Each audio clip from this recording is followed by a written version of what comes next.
Professor Kang walked into the lab at 3:47 a.m. and smiled so gently that Dohyun thought for a second that the old man had brought coffee. Behind Kang stood two people from the administration holding a folder. Kang said that the committee had decided to submit the dissertation under his name. 8 years of work. 8 years of 12-hour days. Crop rotation, mycorrhiza, nitrogen fixation. 214 soil samples. Kang said that Dohyun was young and would write more. He said this in the same voice he'd used 3 years ago to praise him at the conference in Busan. The archive on the university server had already been retroactively rewritten. The logs had been cleaned up. Dohyun was escorted out through the service entrance so that no graduate student would see him. As he stopped to breathe in the night air, and the headlights blinded him before he even heard the engine. A car with no license plates. The impact hit his left thigh and sent him spinning through the air. His head hit the asphalt. The last thing Cha Dohyun saw on Earth was the red taillights disappearing into the darkness of Seoul's alley. Then nothing. Then a stone beneath his back. A cold, smooth stone that smelled of something like resin and wet silver. He opened his eyes. The ceiling rose 30 meters above him. Carved columns of white wood. Runes on the walls pulsed blue. He was naked. A coin-sized mark glowed on his collarbone. Standing over him was a woman with a face like a knife blade. Her ears were long and pointed. Her eyes had no pupils. Pure silver instead of irises. Behind her, 6 more figures in identical robes stood in a semicircle. The one standing closest spoke a word that Dohyun didn't know but understood. Filth. She said it the way one speaks of a dead rat in temple vessels. Then she added that the ritual had been corrupted and had summoned the man. One of the figures behind her gave a short laugh. Another suggested immediate disposal. The woman with silver eyes raised her hand, and the hall fell silent. Her name was Cha Dohyun, High Priestess of the Silver Conclave. The only core rank mage in the last 300 years. 12,400 mana crowns. She looked at Dohyun as if he were lab waste and said they would at least test a new disinfection circuit on him. Then she nodded to the guards. They lifted him by the arms and dragged him down the stone corridor, past a full-length mirror built into the wall. The mirror reacted to his mark and displayed a number above his reflection. 4 MC, 4 mana crowns, leaf rank, the lowest of the low. The guards behind him snorted. One told the other that even a 1-year-old baby sometimes has 6. They threw him into a basement cell with a dirt floor. The door closed. The darkness smelled of mold and someone's dried blood. Dohyun lay on his back, staring at a ceiling he couldn't see. His mind was empty and echoing, like an empty laboratory after all the equipment had been removed. Then the emptiness collapsed. Something clicked behind his eyes, as if a hard drive had started spinning up. Lines floated before his inner gaze. Indexes, catalog numbers. Protocol 0017, antiseptic treatment in field conditions. Protocol 0044, emergency herbal therapy in the absence of medications. Protocol 1187, basic agronomy of depleted soils. There were 11,000 of them, all his, all earthly. The side effect of the distorted ritual affected more than just his body. It brought with it an entire archive. 8 years of agrochemistry, paramedic courses, an army medical battalion, a correspondence course in public administration. All of this now lay in his mind like a search database with cross-references. He mentally queried the state of the environment and saw it, not with his eyes, but with something else. A layer over reality. A greenish grid superimposed on the darkness of the chamber. The basement walls glowed a dim orange. The mold on the stones pulsed yellow. The earthen floor cast a crimson hue. Exhaustion, contamination, soil necrosis. He saw the sickness of this world just as he had seen soil acidity on Earth by the color of an indicator. The layer of life. A diagnostic overlay. His tool. Somewhere above, High Priestess Seirin was issuing orders, while a hall full of priestesses debated which ritual pattern to use to neutralize the corruption. He had perhaps a few hours. maybe until morning. The cell door wasn't locked with magic, just bolted. He could hear moans coming from behind the wall. The infirmary for the orphaned. Those whom the priestesses had written off. The life layer showed 9 dots behind the wall. 8 fading. 1 very small and dim. A child. Footsteps in the hallway. The bolt clanked. Standing in the doorway was an old elf with a broken left ear and a bucket of water. His eyes were tired. His hands were calloused. A faint mark was on his collarbone.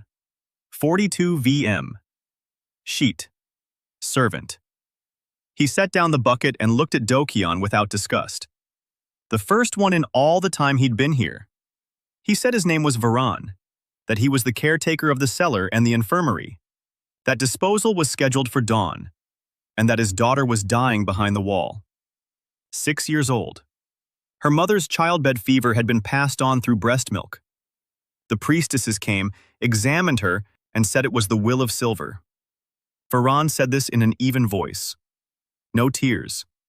Like a man who had long since stopped hoping for help and was simply stating facts to an empty room. Dohyun stood up. The life layer was already showing the girl behind the wall. Her temperature was over 40. Blood infection. Early-stage sepsis.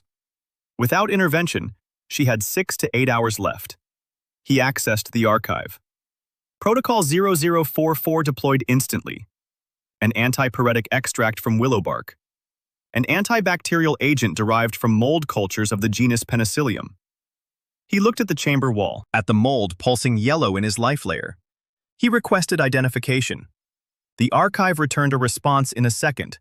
Compatible species, a penicillin-like alkaloid. Suitable. Dohyun turned to Varan and said he needed access to the infirmary. Boiling water, a clean cloth, a hollow straw, and 2 hours. Varan looked at him. Dohyun added that if the girl wasn't feeling better in 2 hours, Varan could take him to be disposed of himself. Varan was silent for 5 seconds. Then he turned and opened the door to the infirmary. For the next 8 hours, Dohyun didn't stop. He scraped the mold off the wall. He squeezed the extract through a rag. He boiled the cloth in a bucket over the flame of an oil lamp. He made a compress. He administered the diluted extract through a hollow straw. The layer of life displayed every change in real time. Her temperature dropped by 1 degree per hour. By the 4th hour, the infection began to recede. By the 6th, the girl opened her eyes. By the 8th, she was breathing evenly and deeply. The cost. By the end, Dohyun couldn't feel his hands. He felt like he'd lost about 2 kilograms. His head was buzzing. The archive was devouring calories like a furnace devours coal. But the girl was breathing. A little elf with silvery hair and pointed ears. Karim. Varan stood over her, his hands trembling.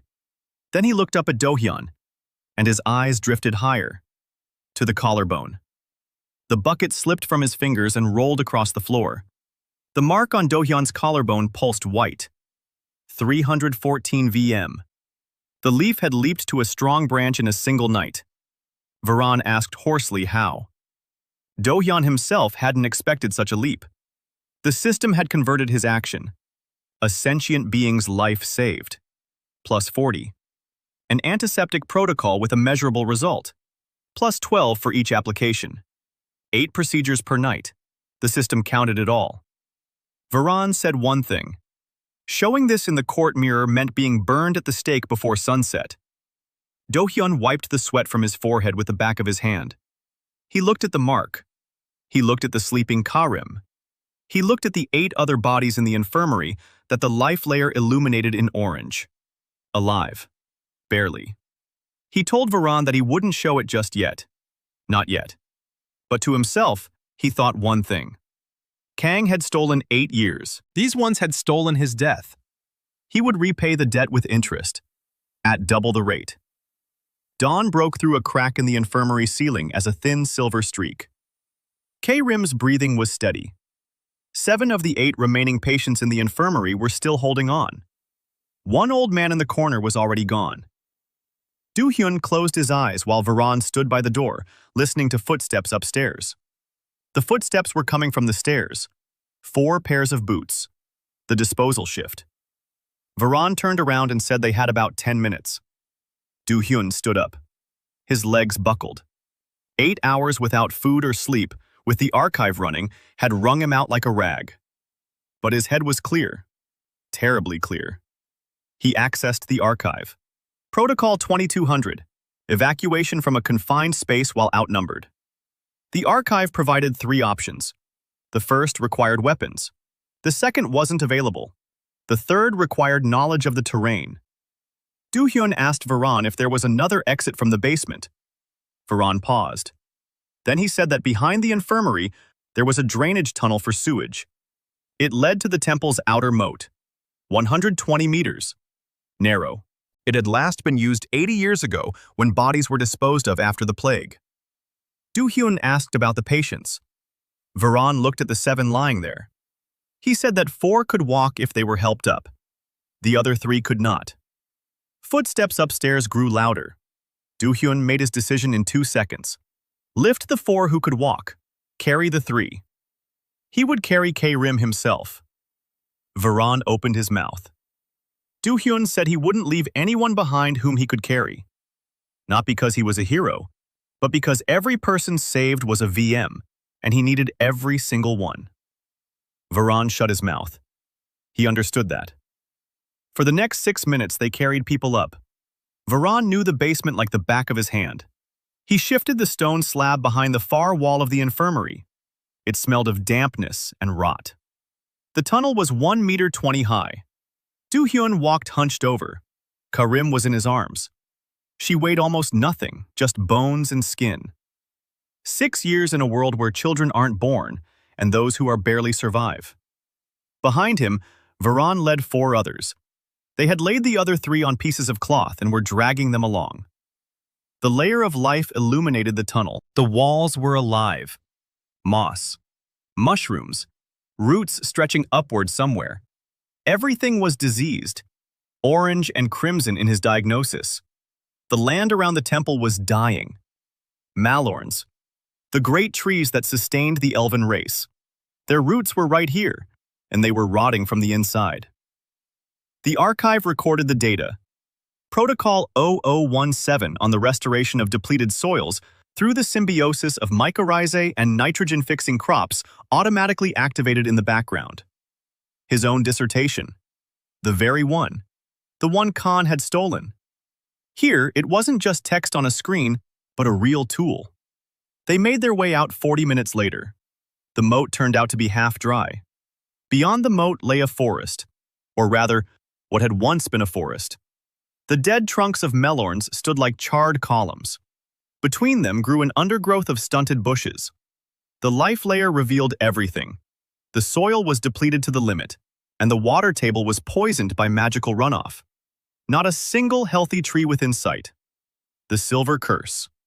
1,000 years ago, the conclave of priestesses performed the ritual of purity. They eradicated the male line of the race. They called it elevation. The curse struck back. The birth rate plummeted to 0.3 children per century. The forests began to rot. The cities began to empty. But the conclave refused to admit its mistake. Instead, it declared men to be evil.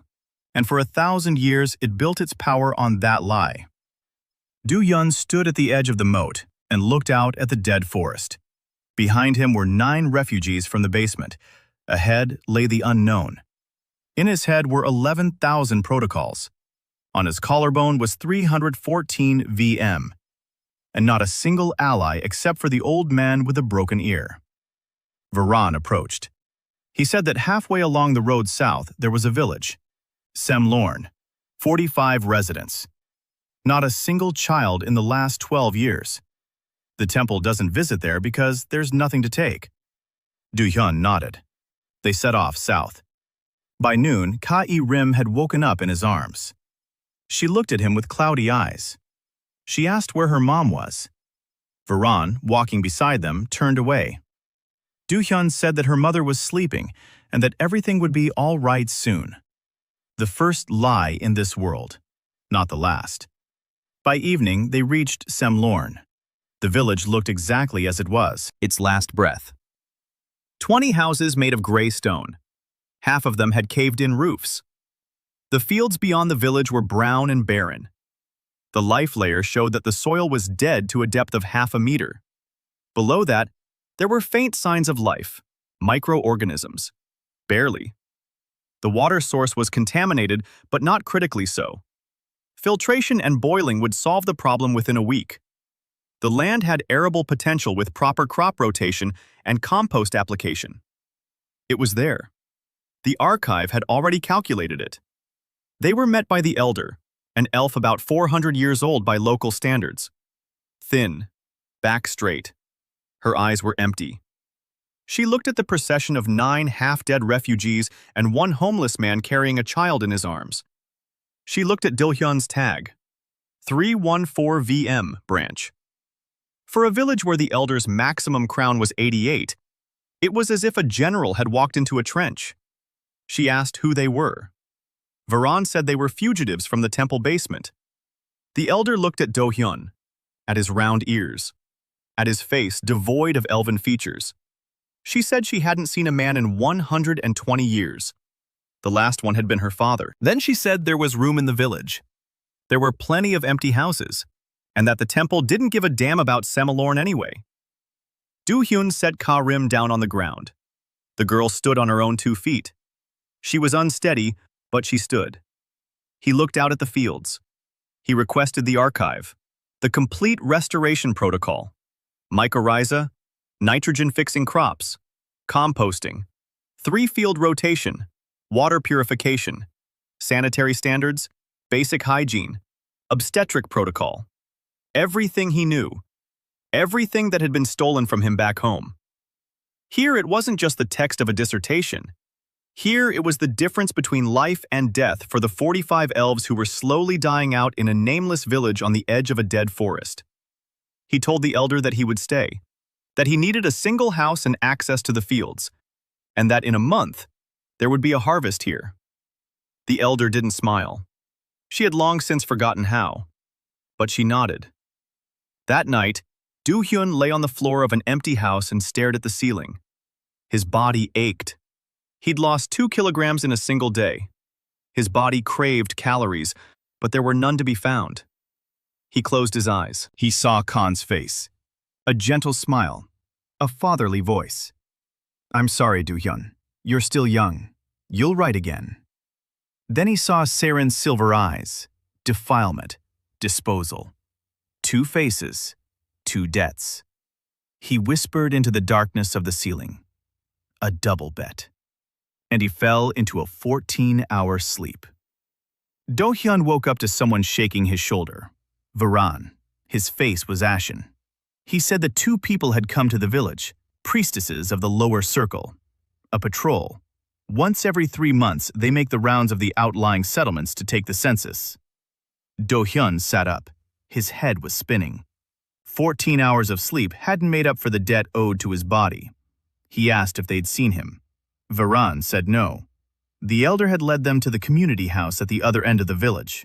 But the census means the mirror. The patrol priestesses carry small court mirrors with them, portable ones. Every resident must be scanned. If Dohyun is scanned, 314 VM will flash above his head, and within an hour, the silver conclave will know that the taint is alive and at large. If he isn't scanned, his absence from the census is also a problem. A new face in the village and refusal to be checked will result in a report filed that very same day. Dohyun requested the archive, not a combat log, an administrative one. Protocol 3400. Manipulation of the bureaucratic process under information asymmetry. The archive provided a framework. Distort the input data. Not to hide it, but to create a false context in which the number would not arouse suspicion. Dohyun asked Varan what the VM was for a typical priestess patrol woman. Varan said that the lower range was 120-180 VM. Branch. Dohyun thought for 3 seconds. Then he asked if there were any magical materials in the village. Runes? Artifacts? Anything at all? Varan shook his head. Then he paused. He said the elder had a cloaking bracelet. An old one. It works only half the time. His mother had received it 300 years ago from a merchant from the north. It reduces the crown by 70–80% if charged. Dohyun said he needed this bracelet for 20 minutes. 10 minutes later, he was standing in the doorway of the community house. The bracelet was on his wrist. The life layer showed it was active. The mark on his collarbone was flickering. 314 reduced to 78. Sheet. Weak but not suspicious. Local level. 2 priestesses sat at a table. Young. Their faces bored. One was writing on a scroll. The other held a small mirror. Round. The size of a palm. The elder introduced Dohyun as a distant relative who had arrived from the southern border. A half-blood. His round ears were attributed to his human blood. The priestess with the mirror looked at him with slight disdain. Half-bloods ranked barely above the dirt in the conclave's hierarchy. She held out the mirror. Dohyun touched it. 78 VM flashed above his head. The priestess recorded it. She didn't look up. To her, he was a number in the registry. Trash on the side of the patrol road. They left an hour later. Dohyun stood by the window and watched their figures disappear on the northern trail. He took off the bracelet. 314 returned. But the window was narrowing. The bracelet wasn't the solution. The next patrol would arrive in 3 months. By then, his crown would be higher. Much higher. The disguise wouldn't withstand the gap. He needed to become strong enough in time so that the disguise would no longer be necessary. Or useful enough for the village to stand behind him as a wall. He chose the latter. That very day, he set to work. First, the water supply. The archive produced Protocol 0890. Purification of a water source under conditions of mineral contamination. The village well was fed by an underground spring. The layer of life indicated contamination. A magical waste from the temple had seeped into the groundwater. Not lethal, but causing chronic inflammation and infertility with prolonged exposure. Dohyun set up a filtration system. Sand, charcoal, clay. 3 layers. A very simple design. 2 villagers helped silently and warily. 2 days later, the water from the well no longer smelled of iron. The layer of life confirmed it. Contamination reduced by 80%.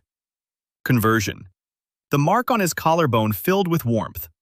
Plus 24 VM. 338 now. Second, soil. That was the main thing.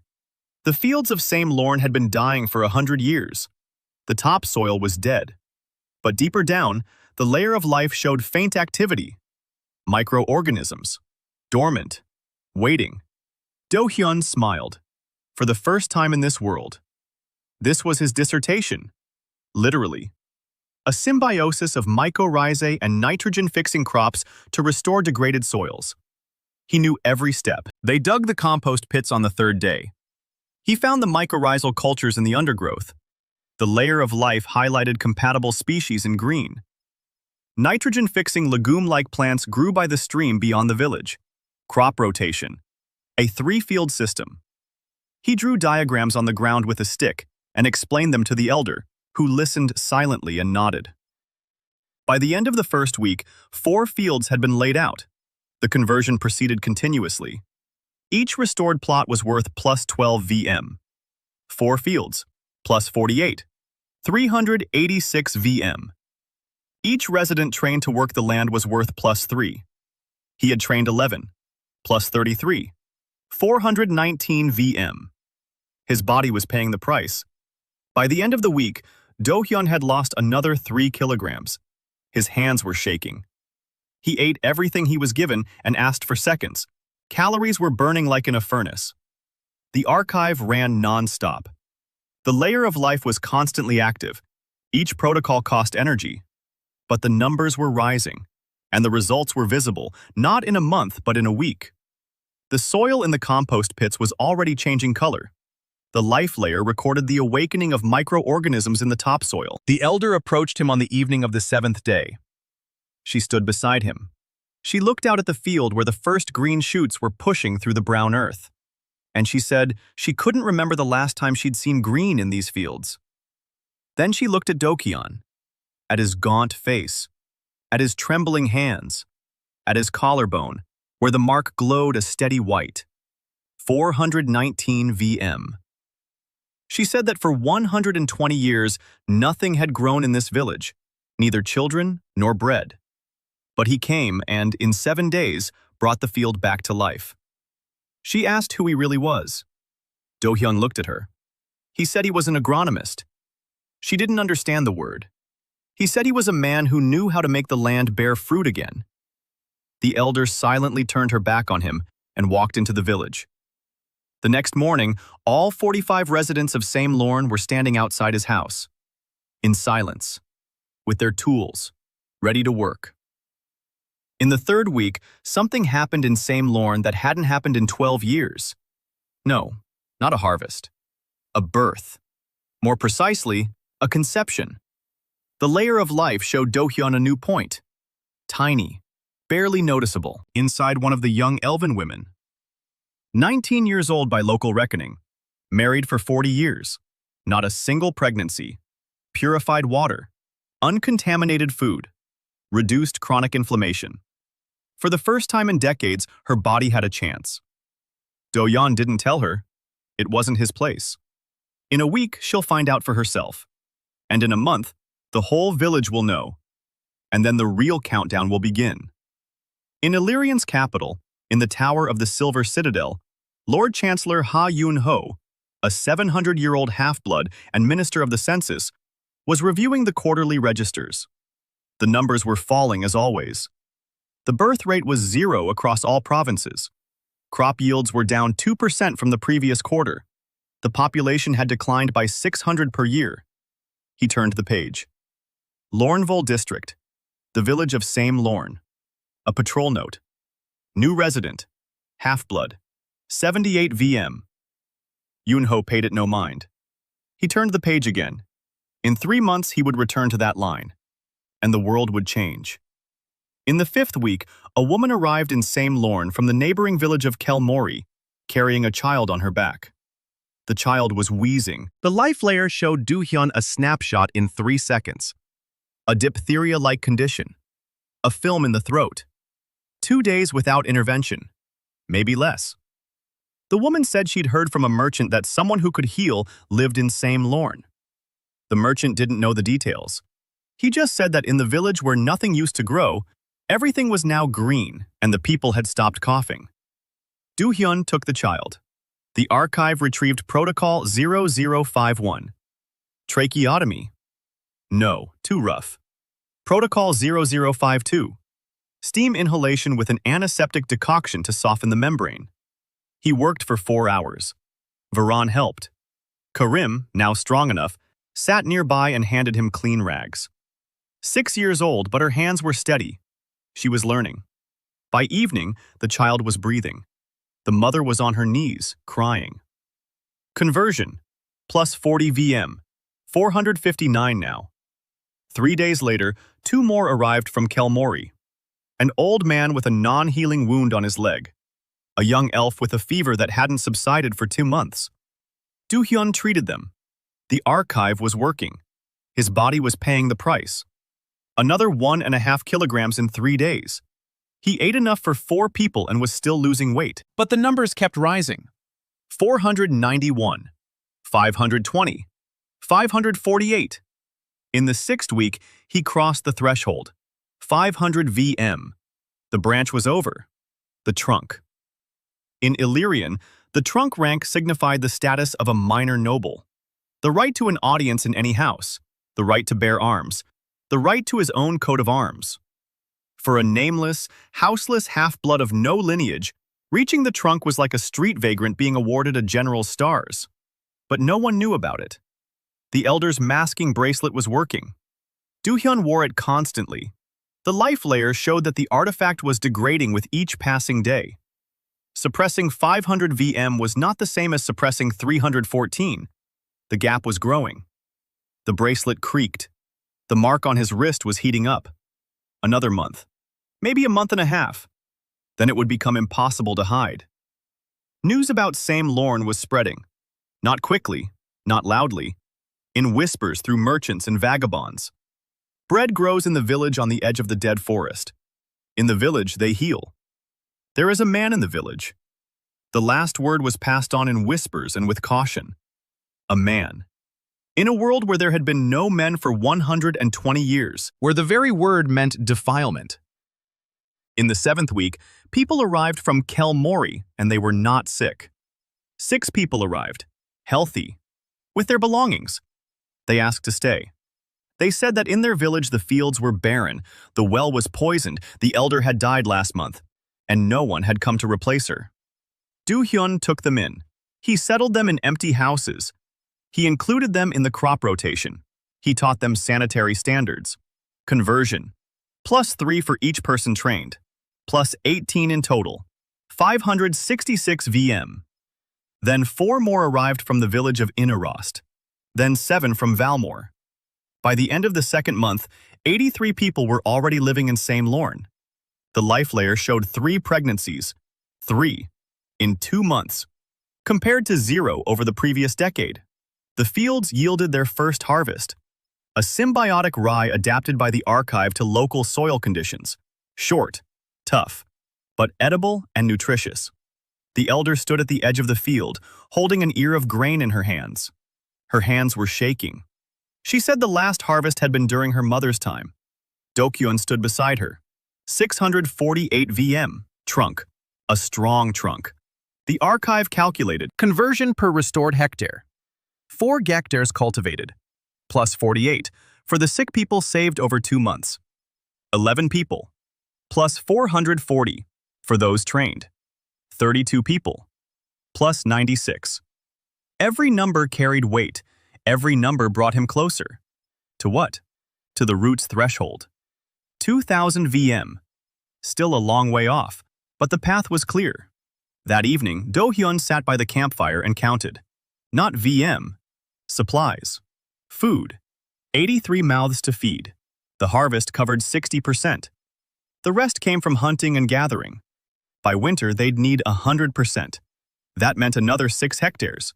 That meant more hands. That meant more people. He worked. His body paid the price.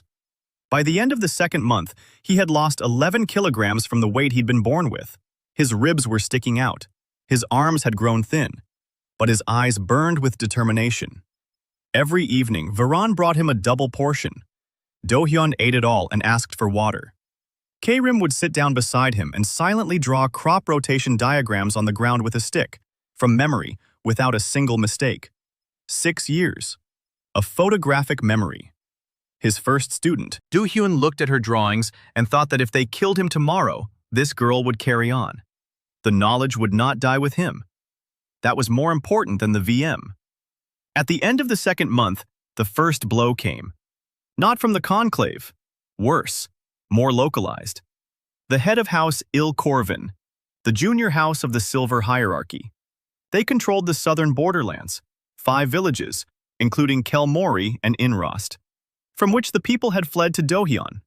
The head of the house, Lady Terwin Il Corvin, sent a detachment. 12 warriors, a commander with the rank of trunk. 680 VM, higher than Dohyun. They arrived in the morning. They stopped at the edge of the village. The commander shouted that the residents of Kelmori, Ri, and Inrost were the property of House Il Corvin and must return. That harboring another's property is punishable by the burning of the settlement. That the village had until noon. Dohyun stood by his house, a bracelet on his wrist. 78 VM to an outsider's eye. The commander looked at him with contempt. A male half-breed. Lower even than common filth. She didn't consider him a threat. She couldn't see the life layer that showed Dohyun the condition of each of the 12 warriors. 5 with chronic illnesses. 3 were malnourished. The commander herself had an inflammation in her right shoulder, which she was hiding. 680 VM, but a body rated at 600. Dohyun didn't go out. He sent Varan. Varan approached the commander and said that medical care was provided for free in the village. He added that if the warriors wanted to, they could go in and get treatment for their chronic conditions. The commander laughed, but one of the soldiers behind her exchanged a glance with another. That evening, when the unit set up camp outside the village, The three came to Dohyun's house. Silently, looking around warily, Dohyun treated them until morning. Chronic joint inflammation, a parasitic infection, a wound from 3 years ago that hadn't healed. Archive. Records. The body pays the price. By dawn, the three warriors left the house with clear eyes and steady breathing, pain-free for the first time in years. Conversion. Plus 120 VM for the three of them. 768 VM. In the morning, the commander discovered that 3 of her warriors were refusing to set the village on fire. She was furious. But 3 out of 12 is a quarter of the squad. She backed down, promised to return, led the rest away. Dohyun stood in the doorway and watched them leave. The bracelet glowed on his wrist. 768 VM were straining against the camouflage. The artifact creaked. Soon it would be impossible to hide. And then it won't be just 12 who come. They'll all come. He turned and went inside. Karim's blueprint lay on the table, an irrigation plan for the new field. Not a single mistake. Terwin Ilkorvan didn't wait. 4 days after the detachment's retreat, a messenger arrived in Same Lorne. Not a military one, a judicial one. An elf in gray robes with the house's seal on her shoulder. She read the edict aloud. House Ilkorvan officially declares Same Lorne a rebellious settlement for harboring house property. Under the laws of Illyrian, a rebellious settlement is to be transferred to the jurisdiction of the plaintiff house, with the confiscation of all property and the forced relocation of residents to labor camps. The deadline for compliance is 21 days. If the village does not comply, the house has the right to use force. The messenger read this in an even voice. Then she turned and left. The village was silent. 83 people stood in the square and said nothing.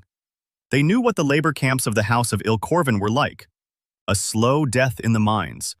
16-hour workdays, 1 meal a day, an average life expectancy of 3 years. The elder looked at Dohyun. For the first time, her eyes held more than just a question. There was fear. Dohyun stood there, counting. 21 days. Not a short time, not a long time. Enough if you know what to do. He requested the archive. Not a medical protocol, not an agronomic one. Protocol 4100. Administrative challenge of a remote decision through parallel jurisdiction. The archive expanded the frame. In Illyrian, there was a system of overlapping jurisdictions. A house could declare a settlement rebellious. But if the settlement filed a petition to transfer to the jurisdiction of another house before the edict's expiration date, the matter would be referred to the Council of Houses. And the council did not convene for at least 3 months. A 3-month reprieve. Dohyun asked Varan which house was closest to Lornville besides Ilkorv. Varan said that, formally, the district of Lornville was located at the junction of 3 jurisdictions, Ilkorvan to the west, Silvertorn to the east, and Ilmarin to the south. Silvertorn. Crown Princess Irene Silvertorn, a formal title with no real power. She hates the conclave. She keeps files on everything that moves. Dohyun didn't know about her. Not yet, anyway. But he remembered the house's name. He sat down and drafted a petition in 3 hours. The archives provided the format. Illyrian's legal language differed from its colloquial form. Varan helped with the terminology. A petition for the transfer of the village of Same Lorne to the jurisdiction of House Silvertorn, based on the article regarding the voluntary allegiance of free settlements. There was a problem. Same Lorne was not a free settlement. It was registered under the district of Lornville, which formally belonged to House Ilkorvan. But the archives found a loophole. Article 7 of the Charter of the 9 Houses, a settlement that has lost contact with its suzerain house for a period exceeding 1 census cycle. 12 years. It is considered abandoned and gains the right to voluntarily choose a new suzerain. Same Lorne had received neither supplies, nor protection, nor healing priestesses from House Ilkorvan for exactly 14 years. 2 census cycles. The patrol priestesses came from the conclave, not from the house. Formally, the village had been abandoned by House Ilkorvan. Dohyun wrote a petition. Varan took it north to the trade route and handed it over to the first caravan heading for the capital. 21 days. The petition would reach the Silverthorn House Chancellery in 10. If they accepted it. If they even looked at it. Dohyun had no control over that. But he could control other things. He spent the remaining days on fortifications, not military ones. Infrastructure. Every restored structure was a VM. Every VM was a margin of safety. Dohyun organized the construction of a granary. Protocol 1400. Design of a granary in a humid climate. Stone and wood. Local materials. 20 people worked for a week. A grain storage facility for 2 harvests. Conversion. Stabilization of the settlement. Plus 45 VM. 813 VM. Then the infirmary, a real one. Not a corner in someone's house, but a separate building. Protocol 1890. Organization of a field hospital. Stone walls, ventilation. A separate room for childbirth. A separate one for the contagious. Sterilization of instruments. Boiling. An alcohol extract made from forest berries for disinfection. Serene arrived on the 9th day. Dohyun wasn't expecting her. No one was. She appeared at dawn on the southern trail, alone, without an entourage, in a tattered robe from which the conclave's symbols had been cut out. Her face resembled her sister's, the same sharp features, the same silver eyes, but softer, without a blade, with a bruise on her cheekbone and a cut above her eyebrow. Varan recognized her. He stood in her way, hand on his knife. She identified herself.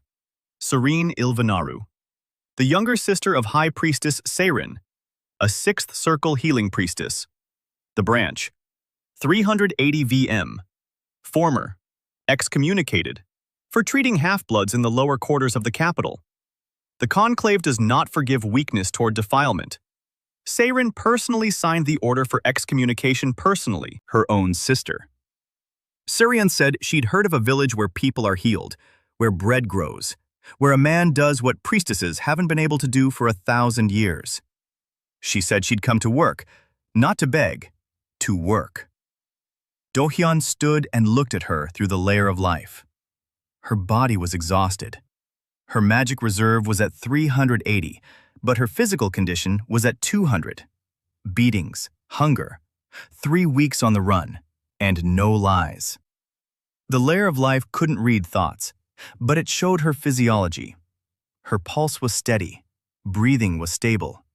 Her pupils weren't darting around. She was telling the truth, or at least believed she was. Dohyun told her she needed food and sleep. They'd talk later. Sarian slept for 2 days straight. When she woke up, Dohyun showed her the infirmary. She walked through the wards. She looked at the water filters, at the sterilization chamber, at the shelves with extracts and decoctions, at the crop rotation diagram on the wall drawn by Karim. She stopped. She turned to Dohyun. She said that all of this was impossible, that in 1,000 years the conclave hadn't been able to stop soil degradation. Yet he had launched the restoration of an entire village in just 2 months. Dohyun said that the conclave hadn't even tried. They had managed the curse rather than cured it. They controlled it because the curse gave them power. Without the curse, there is no corruption. Without corruption, there is no enemy.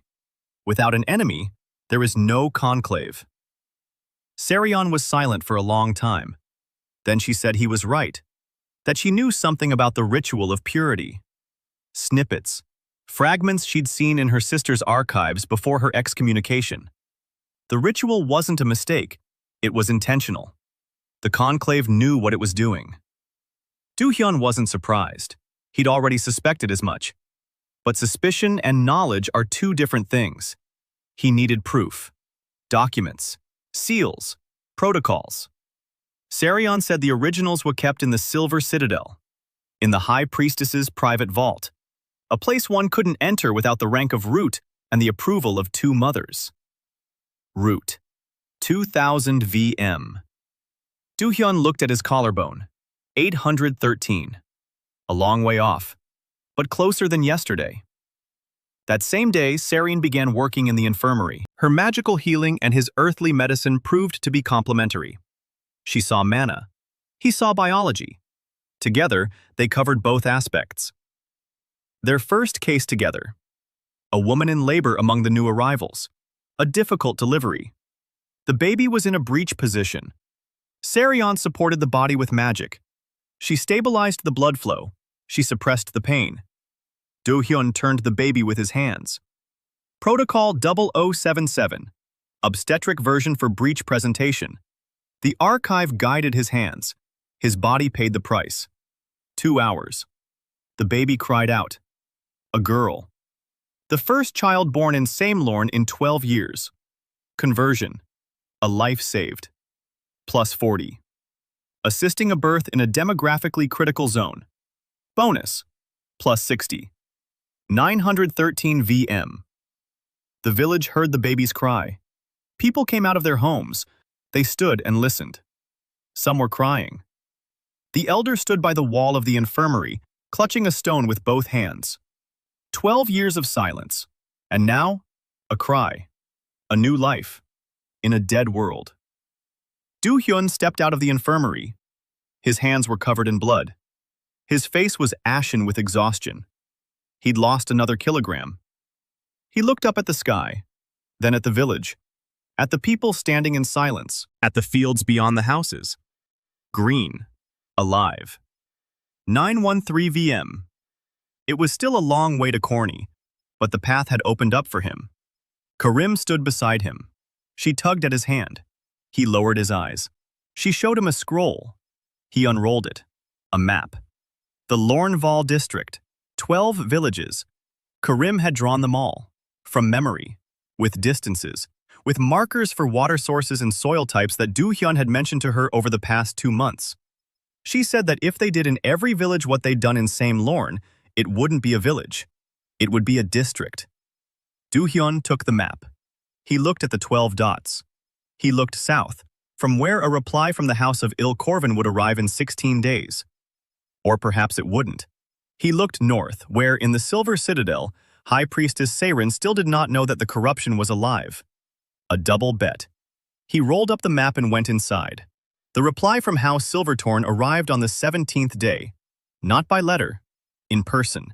A rider on a white reindeer, clad in light armor bearing the silver thorn on her shoulder, dismounted at the edge of the village and asked who the village elder was. The elder pointed to Dohyun. The rider looked at him, at his round ears, his gaunt face, and the mark on his collarbone where the bracelet had pressed down to 78. She didn't flinch. She held out a sealed scroll. House Silvertorn accepts the petition from the village of Samelorn regarding voluntary vassalage under Article 7 of the Charter of the 9 Houses. The matter has been forwarded to the Chancellery of the Council of Houses. Pending the Council's review, the village remains under the temporary jurisdiction of House Silvertorn and is immune from coercive force by any party. 4 days remain until the expiration of the Ilkorvan. 4 days to spare. Dohyun folded the scroll. His hands did not tremble. Something inside him gave way, but he did not allow himself to exhale. Not yet. The writer lingered. She said that Princess Iron Silvertorn had personally approved the petition, and that the princess asked him to convey that she was curious to see the village where, in 2 months, something had grown that hadn't grown in 14 years. Dohyun nodded. The writer rode off. Varan approached. He asked what that meant. Dohyun said it meant 3 months. Until the Council of Houses. 3 months during which House Ilkorvan has no right to send a single soldier. 3 months during which it can work, calculate, grow. Varan said that Lady Terwin Ilkorvan was not the type to accept legal defeats in silence. Dohyun replied that he knew. But the law is a tool, and tools work as long as they are used. He unfolded the map of Karim on the table. 12 villages in the district of Lornval. Samelorn was the first. A single speck of life in a sea of death. That's not enough. If, in 3 months, the Council of Houses sees a single village with green fields, they'll say it's an anomaly. A local exception, not a precedent. But if the Council sees 12 villages, an entire district, with harvests, birth rates, and infrastructure, that's no longer an anomaly. It's an alternative. An alternative to the conclave. An alternative to a 1,000-year-old dogma. 3 months. 12 villages. Dohyun began to count. The archive pulled up Protocol 5000, scaling local success to a cluster of settlements. a parallel model. Not to visit the villages in person, but to train people who will carry the knowledge forward. Train the trainers. First, he trained Karim. 6 years. Photographic memory. She already knew the crop rotation patterns by heart. Now he was teaching her water purification, sanitary standards, composting. She absorbed it like a sponge. She didn't ask questions, she just did it. She checked her work. She repeated it. On the third day, she taught 2 adult Elven women the technique of water filtration, without a single mistake. Dohyun watched and thought that on Earth, she would have been awarded a scholarship to any university in the world. Here she was given a basement and a diagnosis, the will of silver. The second instructor, Varan. He didn't understand science, but he understood people, discipline, logistics. He knew the temple's basements and corridors. He knew how the hierarchy worked. He knew who feared whom and who owed whom. Dohyun made him the manager. Varan assigned tasks. He monitored supplies. He kept records. Protocol 3800. Basic census and resource inventory of the settlement. Birch bark notebooks. Entries written in charcoal. Every resident. Every sack of grain. Every hoe. The third, Syrian, a priestess healer. Her magic operated at a level Dohyun could not reach on his own. Pain relief, stabilization, diagnosis through mana flows. But without his earthly knowledge, she treated the symptoms rather than the causes. Together, they were a fully fledged hospital. Separately, they were only halves. Dohyun gave her protocols for antiseptics and obstetrics translated into the language of magical terminology. Syrian argued at first. She said that wasn't how it was done, that the conclave taught it differently. Then she fell silent, because his methods worked, and the conclave's methods didn't. A week later, Dohyun sent the first group to Kelmori. 3 people. One of the trained elves for water purification, Varan to negotiate with the village elder, Tae Muhyuk for security. Tae Muhyuk, a half-orc mercenary from the southern borders. He had arrived in Samelorn 2 weeks ago, not on his own. A broken contract had brought him there. House Ilkorvan hired him and 4 others to clear out the rebellious village before the edict expired, to circumvent the law. The mercenaries' attack was not carried out in the house's name. Formally, it was not coercion by force. 5 half-orcs approached the village at night. The Veil of Life revealed them to Dohyun from 400 meters away. 5 warm spots. Armed, one larger than the rest. Muhyuk, 290 VM, top tier.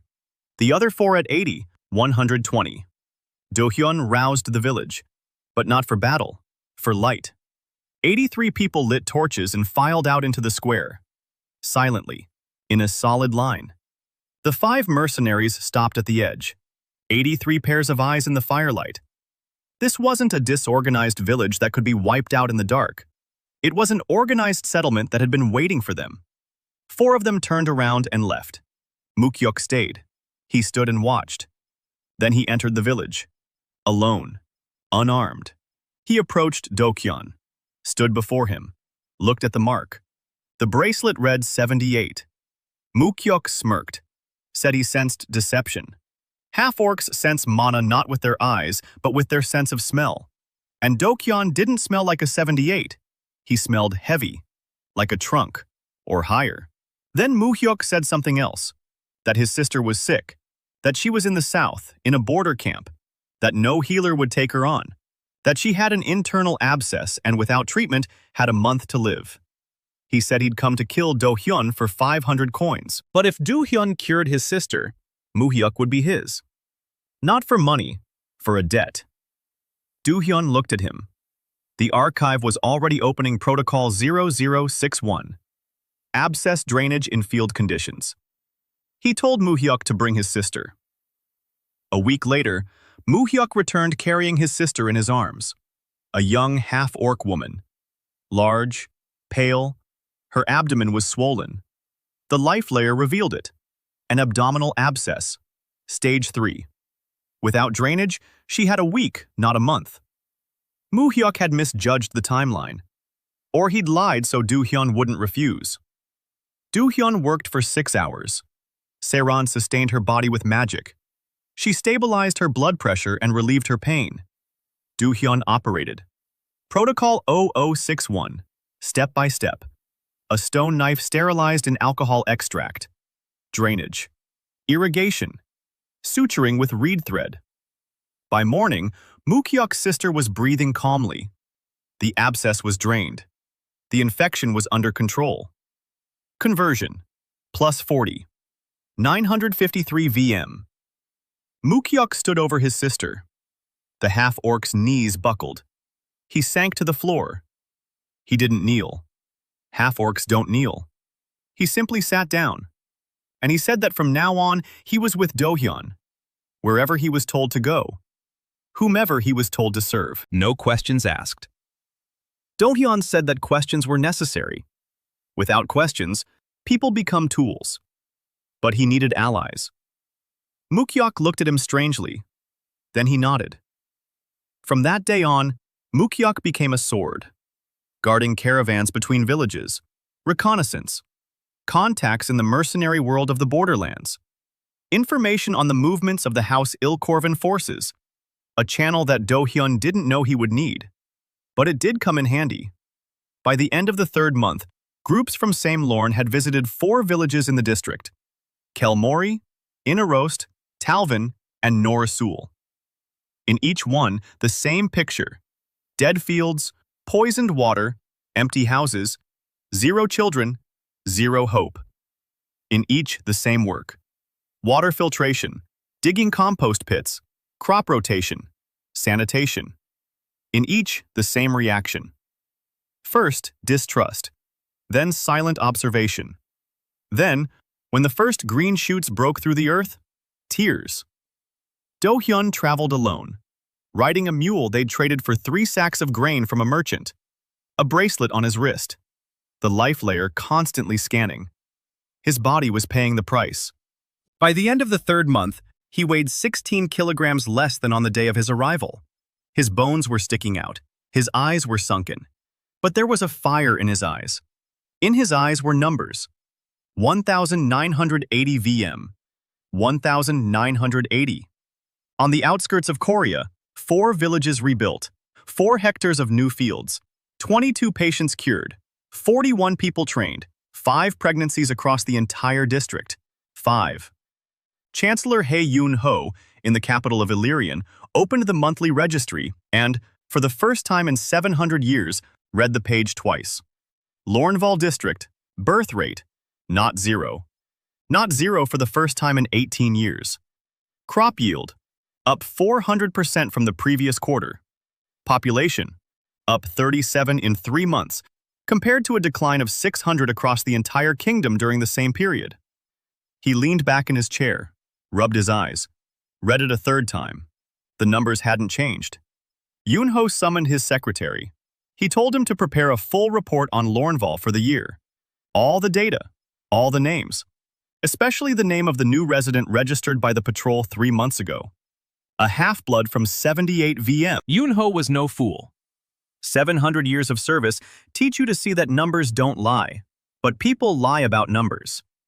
78 VM and 400% yield. Those 2 numbers couldn't go together. One of them was a lie. He was going to find out which one. At dawn on the 4th month, Dohyun stood in a field in Talvin and watched sprouts emerge from the ground. The life layer illuminated the root system in green down to a depth of half a meter. The soil was coming to life. The mycorrhiza was working. The symbiosis was stable. He requested the archive, a district summary. 4 villages are in the active phase of recovery. 8 remain untouched. The cluster's population was 211 people. 6 confirmed pregnancies. The harvest was meeting 70% of their needs. By winter, they would need 100%. He closed the report and felt the ground beneath his feet grow warm. Not from the sun, from within. The layer of life revealed something strange. Deep beneath the field, a thread was running. Thin, violet. Not a plant root, not a water vein.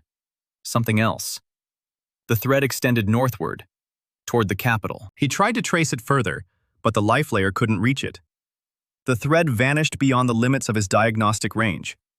He made a mental note of it. He set it aside. It wasn't the right time. The conversion wouldn't wait. He returned to Same Lorne around noon. Varan was waiting with news. Bad news. 3 residents of Norsul had come with a story. A delegation from the House of Ilkorvan.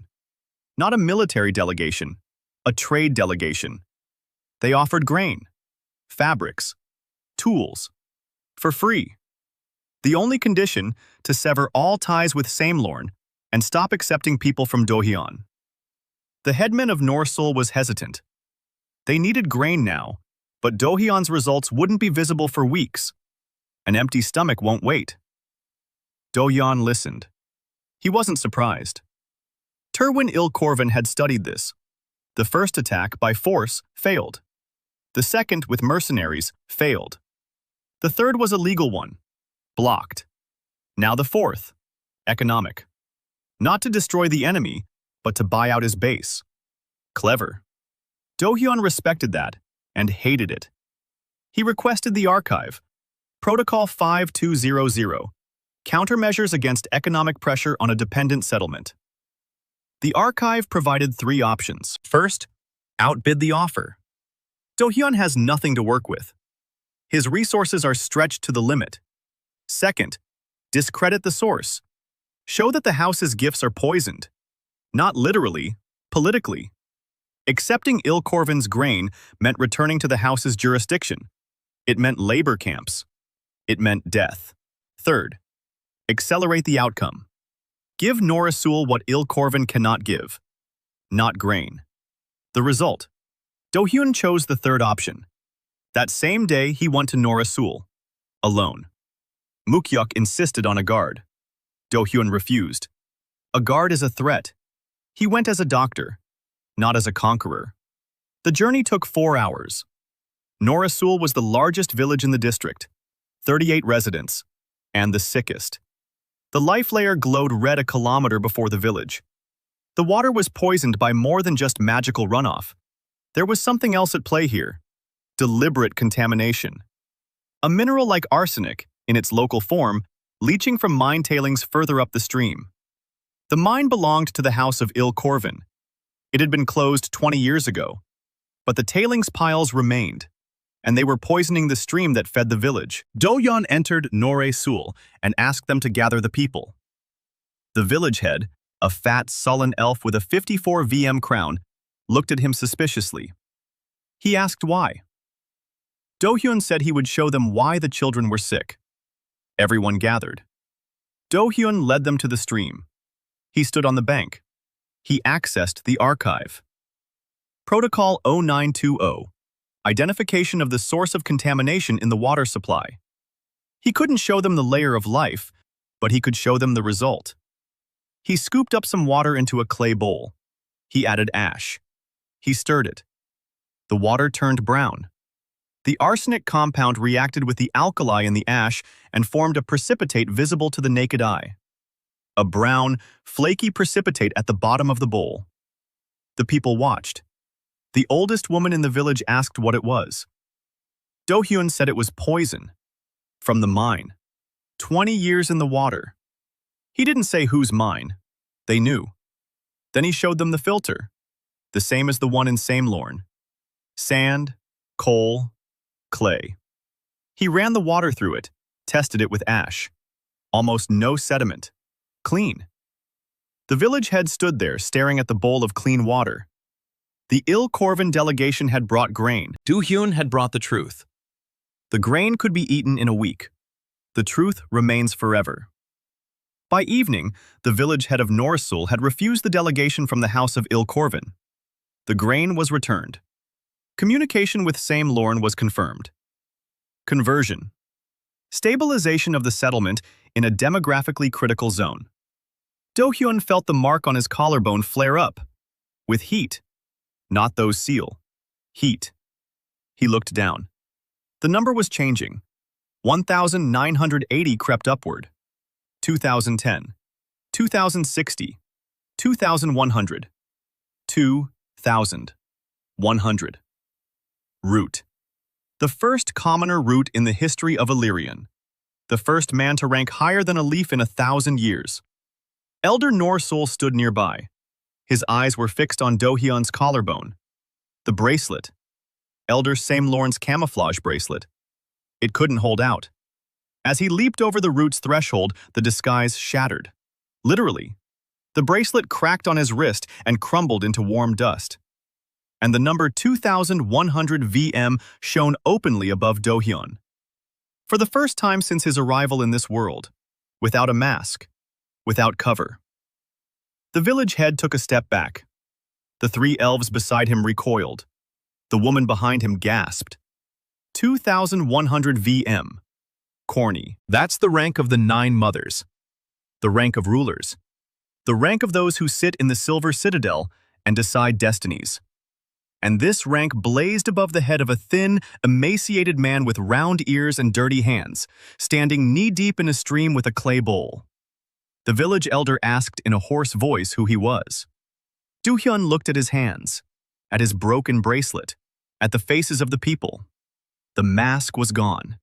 The window of secrecy had closed. In days, or perhaps hours, the conclave would find out. Seren would find out. And then it wouldn't be mercenaries or lawyers who would come. A force will come from which one cannot hide behind the articles of the charter. He told the village elder the truth. He said that he was the very man whom the conclave had summoned and sentenced to disposal. He said that he was alive, that he had healed, taught, and restored this district for 3 months, that everything green growing in their fields had grown because he knew how to revive dead earth, and that the conclave would do everything to destroy him because his very existence proves that they have been lying for 1,000 years. There was a long silence. Then the chieftain of Norsul did what Dohyun did not expect. He turned to his people, and he said that the village of Norsul recognized Dohyun, without a house, as their suzerain. Not House Il Corvin, not House Silvertorn, him, personally. The 3 elves behind the village elder exchanged glances and nodded. Dohyun stood in the stream with a clay bowl in his hands.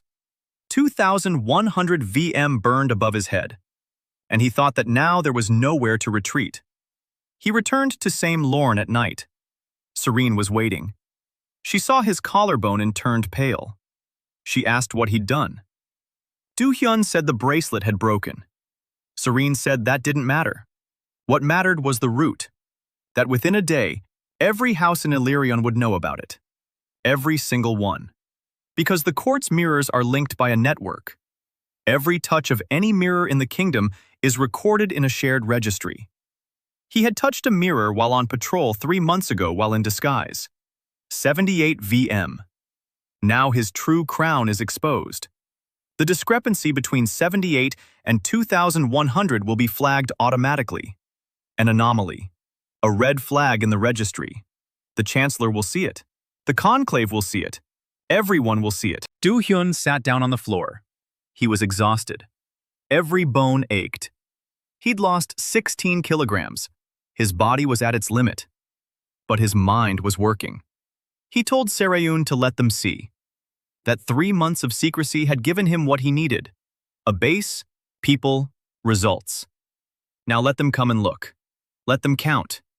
Let them compare his district with the conclave's districts. The numbers don't lie. Sarayun asked, "What if they come not to count, but to burn?" Dohyun looked at her.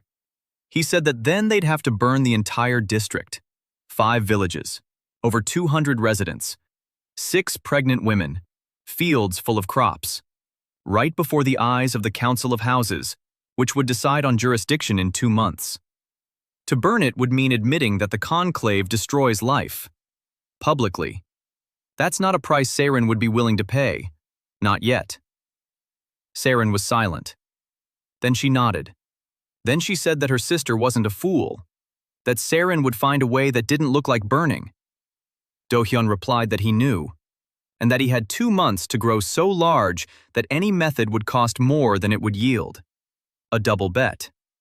Always a double bet. The registry anomaly reached the capital in 2 days. Not via couriers, via the network of mirrors.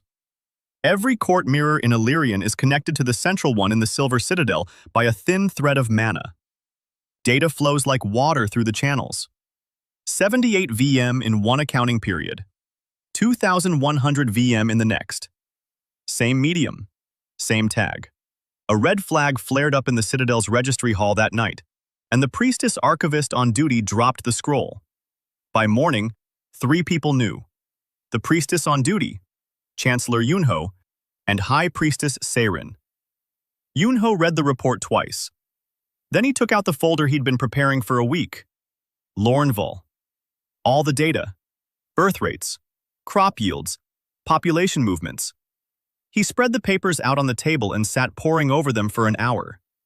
Then he stood up and went to the High Priestess. Not because he wanted to, because of protocol. A root rank anomaly required an immediate report to the head of the conclave. Seirin was sitting in the throne room, alone, at 4 in the morning. Her white hair was loose. Her face was impassive. She already knew. The priestess on duty had reported it earlier. Yunho entered. He bowed. He placed the folder on the table in front of the throne. He said that an anomaly had been recorded in the Lornval district. A male subject registered with the patrol bearing crown 78 VM 3 months ago now registers 2,100. Root. Seirin did not move. Yunho continued. He said that wasn't all. That the same district, over those same 3 months, had shown a birth rate increase from 0 to 6 units. A 400% increase in crop yields. A population inflow of plus 37 with outflow to all other provinces. He said this in a steady accountant's voice. Then he added, "With all due respect, Mother Archpriestess, the demography of the outcasts in Lornval is 11 times higher than that of your diocese. This is not heresy. This is accounting." Seirin looked up. In 700 years of service, Yunho had seen that look 4 times. Each time, someone died. But not him. The Chancellor was too useful to die. She asked for a name. Yunho opened the folder. Half-blood. Male. Registered as Dohyun without a house. Status. Outcast. Sentenced to disposal 3 months ago. Disposal not carried out. Seirin was silent for 5 seconds. 10. 15. Yunho counted. At the 20th second, she stood up, and the throne room shook. Not a metaphor. Physically. With mana. 12,400 VM of the core surged forth as a wave of pressure that knocked dust out of the cracks between the stones and extinguished 3 lamps on the walls. Yunho held his ground. Barely. His 700 VM were nothing against this wave, but 700 years of experience had taught him to stand when he wanted to fall. Seirin said 2 words. House Il-Corvin. Yunho understood. She wouldn't go herself. She wouldn't send the conclave. She wouldn't declare the hunt in her own name. She would set the house upon him. She'll do it through others. As always. An hour later, a conclave messenger rode south with a personal letter from the High Priestess to Lady Terwin Il-Corvin. Yunho hadn't seen the contents, but he recognized the handwriting. Terwin would receive authorization, not official but private, to act on behalf of the conclave without a public, quietly, quickly, before the Council of Houses. Yunho returned to his office. He sat down. He took out a blank sheet of paper and wrote a second letter. To Crown Princess Erin Silvertorn. No seal, no signature. 3 lines. Lornval. 2,100. Il-Corvin has received authorization.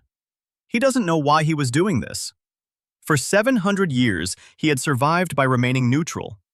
But the numbers don't lie. And the numbers said that a commoner from Lornval was accomplishing what the conclave had failed to do in 1,000 years. And if he were destroyed, the numbers would return to 0. And 0 meant the death of the race. Yunho was a cynic, but even cynics don't want to be the last generation. In Lornval, Dohyun knew nothing about the letters. He was working. The 6th village, the 7th, the 8th. The plan was well-oiled. The team would enter a village. Water purification on the first day, laying compost on the second, training on the third. Dohyun would arrive for the key stages. Soil diagnostics via the layer of life, identifying sources of contamination, selecting crops through the archive. The rest was handled by the trained staff. Coyote Rim led the water purification team. A 6-year-old girl explained to the adult elves how to filter water.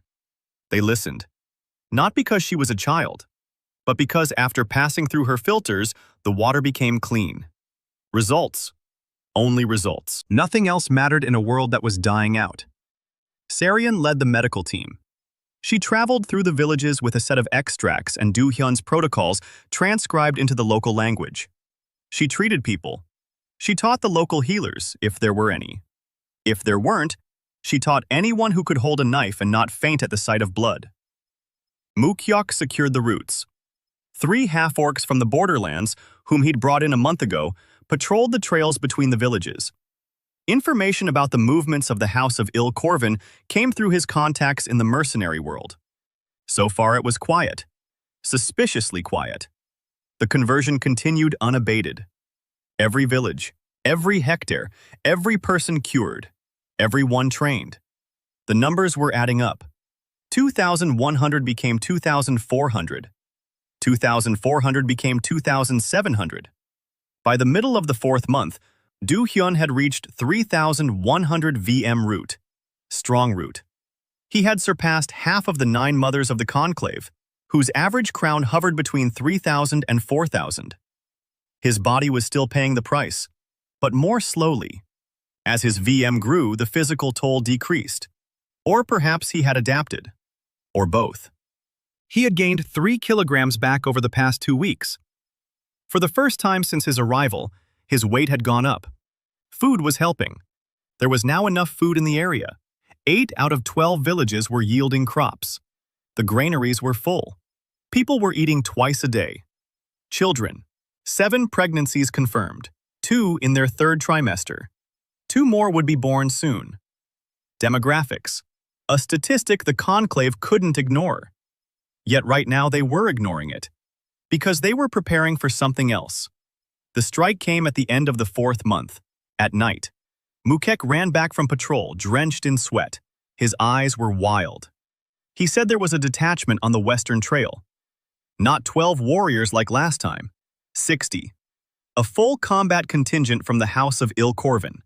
Commander Trunk at 1,200 VM. 3 lieutenants at 800 each. And with them, Mukyok swallowed hard, a priestess. Not a patrol priestess, a combat priestess. From the Silver Citadel. Her rank is higher than Stavol's, 1,900 VM. A personal emissary of the conclave. Tacit approval. Tacit means leaving no traces, no witnesses. The village will be burned to the ground. The residents will be written off as having died of the plague. Dohyun would be retroactively disposed of, as if he had never existed. Dohyun listened. He stood up. He checked the clock in his head. 3 hours until dawn. 60 warriors. A combat-class priestess. Against over 200 civilians. 3 half-orcs mercenaries. 1 disgraced healer. And him. 3,100 VM. He was stronger than any of them individually. Stronger than the commander.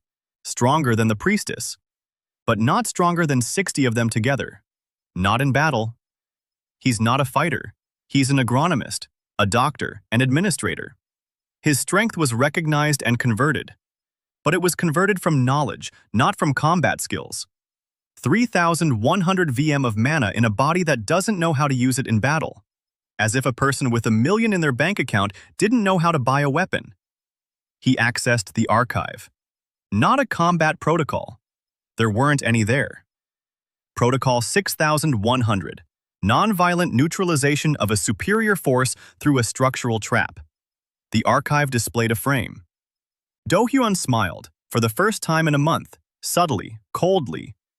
3 hours until dawn. Dohyun gathered 4 people. Varan, Saraeun, Muhyok, and Karim. He didn't bother with a long explanation. He said that 60 warriors and a battle priestess were on their way here. That the battle was lost before it even began. That there was nowhere to run. That there was only one option. Varan asked what it was. Dohyun said they had to make sure that destroying the village would cost more than keeping it alive. Not militarily, politically. Cha was the first to understand. She asked about witnesses. Dohyun nodded.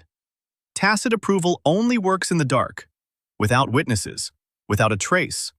If you bring in witnesses who cannot be killed or bribed, then that approval turns from a weapon into a trap for the one who granted it. Who? Mukhyuk asked who Dohyun was planning to bring in 3 hours. Dohyun said there was no need to bring anyone. They were already here. He turned to Cha. He asked if she could send a magical signal. Not a combat signal, an informational one. A beacon pulse on the court mirror's frequency, one that the central registry in the Silver Citadel would pick up. Cha turned pale. She said she could. But that meant every mirror in the kingdom would see the source. Every single one. Including the mirrors of the 9 houses. Including the mirror in the High Priestess's throne room. Dohyun said that was exactly what he needed.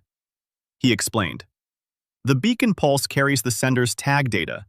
If Dohyun sends a signal through a mirror, the entire network will see it. Route 3100 VM. From the Lornville district, male, outcast, alive. This is an information bomb. Every house will receive a notification. Every chancellor, every leader, Princess Irene, Ambassador Lun Zihao, everyone. And everyone will know the coordinates, simultaneously. If the village burns down after that, all of Illyrian will know who did it and why. A tacit sanction will become explicit. And the explicit destruction of a commoner from the root with confirmed demographics is political suicide. Even for Seirin. Mukhyuk whistled. He said it was either genius or suicide. Dohyun replied that it was one and the same. He needs the court mirror. In Semilorn, they don't have one. Only patrols in large settlements have small mirrors. But Varan said that in the old sanctuary on the hill behind the village, there's an ancient mirror. Broken. Non-functional. Abandoned 200 years ago. Dohyun asked Seren if she could fix it. Seren said that the mirror is a magical circuit based on silver ore and moon quartz. A trunk rank priestess can repair a broken mirror in 8 hours of work, or a root rank priestess in 2. She's a branch. 380 VM. She needs 12 hours. They have 3. Dohyun said he had 3,100 VM. Seren looked at him. She said that VM without training is like a reservoir without a tap. He doesn't know how to channel mana. He doesn't know the basic weaves. He can't control the flow. Dohyun said he doesn't need control. He needs a current. Raw mana into the mirror circuit. Seren forms the weave. He supplies the energy. Rough, dangerous, but fast. Seren said it could kill them both. The circuit isn't designed for unrefined mana. It could burn out. It could explode. It could burn out both of their nervous systems with a backfire. Dohyun asked how long it would take. Seren said an hour. Maybe an hour and a half, if they both survive. They went up the hill. The sanctuary was in ruins. The walls had crumbled. The roof had long since collapsed. Amid the stones stood the frame of the mirror. Silver, tarnished. The mirrored surface was shattered into 7 pieces. The shards lay on the floor, covered in moss and the dust of centuries. Sirion stood before the frame. She closed her eyes. She began to weave. Dohyun saw through the veil of life how strands of threads of mana, thin, silvery, they entered the shards and sealed the cracks. Slowly, too slowly. 10 minutes later, she opened her eyes. She said that on her VM, it would take at least 6 hours. Dohyun stood behind her. He placed his hands on her shoulders, and he opened the reservoir. He didn't know the proper way to do it. The archive contained no magical protocols, only earthly ones. But the mana was there. 3,100 units, like pressure in a pipe. He simply opened it. Sirion flinched. Her body arched. Her eyes flew open. The threads of mana streaming from her hands turned from silvery to white. Then golden. The shards of the mirror trembled. They rose from the floor, drifted toward the frame, settled into their places. The cracks began to close. Not slowly, quickly, like a film on water. The price. Dohyun felt everything draining from him. Not calories, deeper. The very substance of life. His bones ached, his vision blurred, his knees buckled. He held on. He counted the seconds. The archive recorded the losses. Minus 400 VM for directing an unpurified flow. 2,700 now. 2,650. 2,600. The mirror was coming together, shard by shard, crack by crack. Sarion was weaving. He was feeding it. 40 minutes. The mirror stood whole in its frame. The surface was cloudy but intact. Sarion fell to her knees. Dohyun collapsed beside her. 2,340 VM. A loss of 760 units in 40 minutes. But the mirror was working. He could see it through the layer of life. The circuit was alive. The connection to the network had been restored. A thin thread of mana stretched from the mirror somewhere to the north, toward the center, toward the citadel. Mukyok appeared in the doorway. He said the squad would be there in half an hour. The torches were visible from the hill. 60 dots on the western trail. Dohyun stood up. His legs wouldn't hold him. Varan caught him on the left, Karim on the right. She was small but stronger than she looked. He walked over to the mirror. He placed his palm on the murky surface. The mirror flashed. 2,340 VM lit up above his head in a silvery glow. And the pulse traveled through the network, along every thread, to all the mirrors, to all the houses, to the Silver Citadel, to Chancellor Yunho's office, to Princess Irene's chambers, to Ambassador Lun Zihao's residence. A man, a rootless one, a root, Lornval, alive, in the capital, in the Chancellor's office. Yunho was sitting at his desk when the mirror on the wall flashed. He looked up. He saw numbers. He saw coordinates. He saw the mark. That very one. 78 becoming 2,100 becoming 2,340. Alive. And broadcasting. Yunho stood up. Yunho understood. If someone is broadcasting through the court mirror on an open signal, it means they want the whole world to know where they are. It means they need witnesses. It means something is happening right now. Yunho summoned the archivist.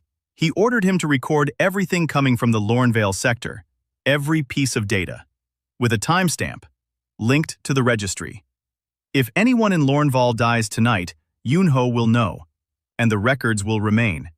In Princess Irene's chambers, the mirror on the dressing table flickered. Irene hadn't slept. She hadn't slept for 3 nights, ever since she received the unsigned note. 3 lines. She read the message. The rootless one, the root, Lornval. She stood up. She summoned the captain of her personal guard, 12 horsemen. Prepare to depart immediately. The captain asked where. Irene said south. On the hill beyond the village of Dohyun, he stood before the mirror, his hand on its surface. 2,340 VM blazed in the night. Down below on the western trail, the torches came to a halt. 60 lights froze. The squad commander also saw the signal. She had her own small mirror, and she had just read the pulse that had traveled across the entire network. An open broadcast, coordinates, rank. All of Valerian is watching. The commander stood on the trail and made her decision. Tacit approval, secret elimination. But there is no such thing as secret elimination anymore. The world is watching. If she enters the village and burns Cornea, who is broadcasting through the mirror of the court? It won't be an operation. It will be a public execution without a trial, in full view of all 9 houses. She turned to the warrior priestess. The priestess stood with a stony face. She said the decision was up to the commander. The commander stood there for a minute, 2, 3. Then she gave the order.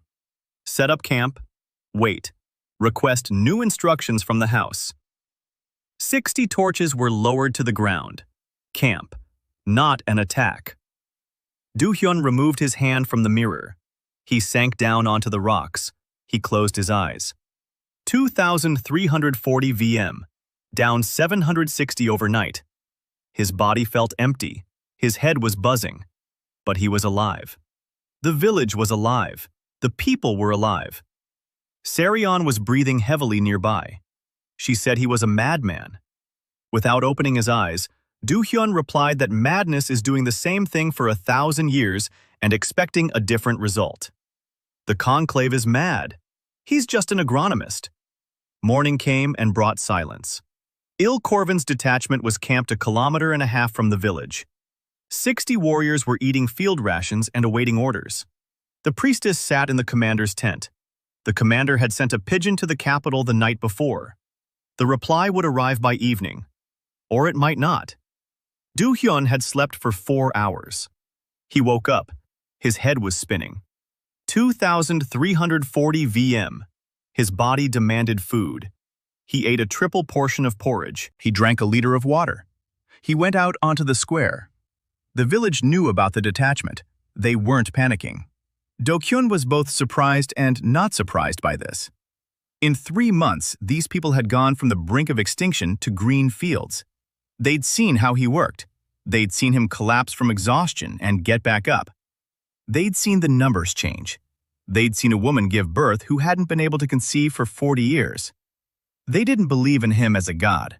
They believed in him as a man who gets things done, and that was stronger. Serene approached, pale, dark circles under her eyes. Working with a mirror at night had taken a heavier toll on her than on Dohyun. A 380 VM doesn't handle overloads as well as a 2,340. She said there was news, not from the squad, from a merchant who'd arrived from the eastern route at dawn. In the capital, they're talking about Lornval, not in whispers, out loud. A nighttime pulse through the mirror of the court had seen the entire city. 2,340 VM route. A man, a rootless one. Lornval. The capital is abuzz. The conclave is silent. The conclave's silence is louder than any scream. Serene said that silence means only one thing. Saren is thinking. And as long as she's thinking, no one will die. But when she's finished thinking, Dohyun nodded. He wasn't waiting for peace. He was waiting for the next move. And it came. Not from Saren, from Erin Silverthorn. By noon, riders appeared on the Eastern Trail. 12 of them, on white reindeer. The banner of the Silverthorn, the Crown Princess's personal guard. She herself rode at the head of the group. And Erin Silverthorn, 180 years old. An elf with a face that could not be called beautiful. It was precise. Every feature like a line on a blueprint. Eyes gray, not silver. Human blood somewhere deep in her lineage. Dark hair tucked under a campaign helmet. A mark on her collarbone. 1,400 VM. The trunk. A high trunk. Not enough for an heiress, but enough for a woman who had waged a secret war of documents against the conclave for 30 years without a single ally. She rode into the village, dismounted, looked around, at the green fields, at the granary, at the infirmary, at the people standing there, looking at her not with fear, but with wariness. Not as an authority figure, but as an uninvited guest. Irene noticed this, and raised an eyebrow slightly. Then she saw Dohyun, thin, gaunt, round ears, a face unlike those of the locals. 2,340 VM burned openly on his collarbone. She walked over. She stood before him. 2 roots facing each other. No, she is the trunk. He is the root. He was technically taller, a paradox that, just 3 months ago, would have been absurd. Irene said she'd received his petition for jurisdiction 2 months ago. She'd approved it personally. She said she'd wanted to look at it sooner, but there hadn't been a reason that wouldn't have drawn the conclave's attention. Now there was a reason. All of Ilarion knew about Lornval. There's no need to beat around the bush. She said she'd brought something. The captain of the guard laid a scroll on the table. It was heavy, with 4 seals. A registry extract from House Silverthorn for the district of Lornval, covering the last 3 months. Birth rates, crop yields, population, health. Every figure was certified with the house's chancellery seal, a legal document, carrying weight in the Council of Houses. Irene said this data was due at the next Council of Houses in 6 weeks, and that she intended to present it in person, citing Dohyun as the reason. Dohyun listened. He thought. Irene hadn't asked for anything, yet, but she was here, with her guard, with the documents, with the title. Crown Princess. A formal title without power, but a title nonetheless, a legitimacy he lacked. He asked what she wanted. Irene looked him in the eye. She said she wanted the conclave to answer for her mother's death, for 1,000 years of lies, for the curse they had brought upon themselves. She said she'd been compiling a dossier for 30 years, gathering evidence, testimonies, documents. But she had no leverage, no power, no proof that the world could be different. But he, his district, his numbers, his very existence, that was proof, living proof, with seals, with harvests and children. Dohyun was silent. Then he asked if she had any documents about the ritual of purity. Irene narrowed her eyes. She said there were fragments, scraps, nothing that would stand up in a council trial. The originals are in the High Priestess's private vault in the Silver Citadel. He already knew this from Serene, but now he knew that Irene was searching for them too. 2 streams, 1 goal. He told Irene that he agreed, not to an alliance, to an exchange. She provides legal cover and the legitimacy of House Silvertorn. He provides results, demographics, food supplies, numbers. And when the time came for the Council of Houses, he would stand beside her before the mirror. Irene held out her hand. Dohyun shook it, a handshake, an earthly gesture. She didn't know what it meant, but she accepted it. Something else happened that same day. Corvin's detachment received a reply from the capital. The dove returned by evening. The commander read the note. Her expression did not change. She stepped out of the tent. She gave the order. Break camp. Retreat. 60 warriors silently packed up camp and headed west. The priestess left with them. Terwin Corvin withdrew her troops. Not because she had changed her mind. Because Seirin had revoked her authorization. The public broadcast via the mirror had changed the situation. A covert operation had become impossible.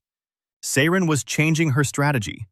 Lady Terwin received a second letter from the High Priestess herself. No one knew its contents, but after reading it, Terwin turned pale. She threw the letter into the fire, and she sent a messenger to the Council of Houses, demanding that an emergency session be convened, not in 6 weeks, but in 3, with a formal summons. An official declaration that the entity known as Dohyun, without a house, was a defiling anomaly under paragraph 12 of the Silver Codex. With the right to a public trial, with the right to disposal by majority decision of the houses. Seirin did not come to burn. She came to judge, publicly, legally, so that no mirror would record any arbitrary action, so that the council itself would pass sentence, so that Dohyun would appear in court voluntarily, because refusing the council's trial is a rejection of legitimacy. And without legitimacy, he is simply a fugitive of corruption, and any house has the right to execute him. Irene received notice of an emergency session that evening. She read it. She looked at Dohyun. He was standing by the field, gaunt, with 2,340 burning on his collarbone. He was looking at the sprouts. She walked over. She told him. Dohyun listened. 3 weeks until the trial. 3 weeks to prepare what is impossible to prepare. Evidence that the ritual of purity was intentional. Documents from a vault that is inaccessible. And a VM level that will silence the courtroom. He looked at his collarbone. 2,340. Serene. 12,400. The gap was enormous. He wouldn't be able to close it in 3 weeks. But he didn't need to close it. He needed to close another gap between his numbers and the conclaves. Not magical ones. Demographic ones. He turned to Irene. He said that in 3 weeks he needed to bring the remaining 4 villages in the district up to standard. All 12. All of Lornval. So that when he stood before the council, it wouldn't be words but numbers standing beside him. Birth rate, yield, life, against 1,000 years of death. Irene nodded. She said that House Silverthorn would provide resources, people, caravans with grain and tools. Dohyun nodded in response. Then he whispered so quietly that Irene didn't hear him. Double the stake. 3 weeks. He went inside the house. A map of Karim lay on the table. 12 points, 8 green, 4 red. In 3 weeks, the red ones would be gone. 3 weeks. Dohyun divided them into 3 phases. The first week, the 4 remaining villages. The second week, consolidation of the district. The third week, preparation for the trial. Irene provided manpower, 24 workers from the Silverthorn estates, a caravan carrying grain and tools, and 3 wagons. That was enough to avoid starting from scratch. Dohyun no longer visited every village himself. He couldn't. His body wouldn't hold up. Instead, he sent out 4 groups simultaneously, each led by a trained instructor. The first group was led by Karim, a 6-year-old girl who knew the protocols for water purification and crop rotation better than any adult in the area. Accompanying her were 2 trained Elven women and 1 Silverthorn worker. The village of Merkul, 22 residents. The second group, Varan, the village of Sol Inn, 31 residents. The third, one of the trained elders, the village of Cha Dohyun, 17 residents. The fourth group, Mukyok, the village of Ornway, the farthest one, 26 residents and a reputation as a bandit's den. Someone who spoke the language of power was needed there. Dohyun stayed in Same Lorne. He coordinated. The layer of life was operating at the limit of its range. It could detect the condition of the soil and water in villages up to 8 kilometers away. Beyond that, the signal grew fuzzy. But the group sent messengers every evening. Reports, figures, and problems. Merkul. Karim arrived and discovered that the well was not merely contaminated but had collapsed. There was no water at all. The villagers were drinking from a puddle at the foot of the hill. Based on the messenger's description, the life layer showed Dohyun that the aquifer lay 12 meters beneath the village. The archive retrieved Protocol 0940, drilling a well in rocky soil. He dictated the instructions to the messenger. The messenger left. 2 days later, Karim sent a second messenger. The well had been drilled. The water was clean. A filter had been installed. A 6-year-old girl supervised the drilling. Adult elves did the digging. Conversion. Dohyun sensed the mark even from a distance. Plus 24 for water purification. 2,364 VM. Solin. Varan ran into another one. The village head refused to accept help. He said he didn't believe it. He said he'd seen too many promises. He said that the last time someone promised to save their village, it was a representative of the House of Corvin. And after that visit, half the residents were taken to the mine. Varan didn't try to convince him. He installed a filter on the well outside the village. Silently. Without permission. On public land. He began drawing water through the filter and drinking it. A day later, a woman approached him. She tasted the water. She left. 3 days later, there was a line at the filter. On the 5th day, the village head came himself. He didn't apologize. He just asked what else needed to be done. Varan showed him. Conversion. Plus 24. 2,388. Catalvin. Small. Quiet. 17 elderly people. The young people left 10 years ago. The instructor dug compost pits. He demonstrated crop rotation. The elderly worked in silence. Slowly, but they worked. Conversion. Plus 36 across 3 fields. 2,424. Ornway. Mukyok entered the village and came out an hour later with a split lip and a smirk. The local leader, a half-orc, half-elf named Gars, recognized no one except those who could stand before him without falling. Mukyok stood.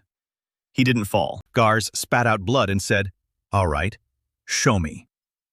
By the end of the first week, all 12 villages in the Lornville district were up and running. Filters, compost, crop recycling, sanitation. The district's population, 341 people, 8 confirmed pregnancies. The first harvest in 4 villages. Greenery in the fields of 8. Dohyun stood on a hill near the restored mirror of the court and looked out over the district. The layer of life displayed a panoramic view. Green dots in a sea of orange. 12 oases. Small, fragile, but alive. The second week. Consolidation. Dohyun rode through the villages on a mule. He checked. He made adjustments. The life layer scanned the soil and water. The archive selected crops for each specific plot. Different soils, different solutions. There is no one-size-fits-all formula. Any agronomist understood that, and that was his advantage. For 1,000 years, the conclave had tried to lift the curse with a single universal ritual, a single spell for the entire kingdom. It doesn't work. The earth doesn't obey orders. The earth obeys knowledge. Each plot separately, each well separately, each family separately. Routine, boredom, dirt under the fingernails, nothing heroic. That's exactly why it worked. In the middle of the second week, Serene brought news that changed everything. She had found an entrance, not to the High Priestess's vault, but to the Conclave's Chancellery archives. An old underground archive beneath the Silver Citadel to which she'd had access before her excommunication. Her access hadn't been formally revoked. Conclave bureaucracy. A 1,000-year-old organization where the right hand doesn't know what the left is doing. Serene's excommunication had been carried out through the priestly chain of command. She'd been defrocked. She'd been stripped of access to temple rituals. But access to the archives went through the Chancellery, a different department, a different registry. Her name was still on the list of those authorized to access the underground archives. A mistake. Or perhaps not. Yun-ho had run the Chancellery for 700 years. Yun-ho made no mistakes. Sereun understood this too. She said that the Chancellor had left the door open for her. Intentionally. Dohyun asked what was in the archives. Sereun said the minutes of the Conclave's meetings. All of them. From the past 1,000 years. Including the minutes of the meeting at which the ritual of purity was approved. With names. With votes. With the exact wording. If that record exists, and if it explicitly states that the Conclave knew about the consequences, it's the end. Not for Seren personally, for the entire doctrine. For a 1,000-year-old lie. Dohyun said that Seren needed to go to the capital. Right now, Seren turned pale. The capital means the citadel. The citadel means her sister. If they recognize her, if Seren finds out that she's alive and in the citadel. Dohyun said that if, in a week, he stands before the council without the document, the council will pass a verdict. Disposal. And everything he's built will burn. 12 villages, 341 people, 8 unborn children. Everything. Seren was silent for a minute. Then she stood up and began to pack. Mukyok went with her, security. They left at dawn on the 3rd day of the 2nd week. Dohyun watched them go. 2,424 VM. The core is as far away as the moon. But the document is more important than VM. The document is a weapon that strikes harder than any crown, because a crown can be contested. But the Conclave's own protocol, bearing their own signatures, cannot. The 3rd week. Preparations. Iron returned from the capital with the details of the procedure. The Council of Houses trial. The 9 heads of the houses plus the conclave. The prosecution by the conclave. The defense by the accused. The mirror of the court as the arbiter of the numbers. An old procedure. It was last used 400 years ago. Iron knew the protocol. Dohyun had taught him for 3 days. The archives were helpful. Protocol 7700. Conduct at trial in an inquisitorial system with a presumption of guilt. The earthly equivalent. A medieval court. The accused is guilty until proven innocent. The prosecution's evidence is taken at face value. The defense's evidence must be irrefutable. The system is designed so that the defendant loses. But every system has a blind spot. The archives found it. Paragraph 44 of the Council of Houses Charter. The right to a counter-accusation.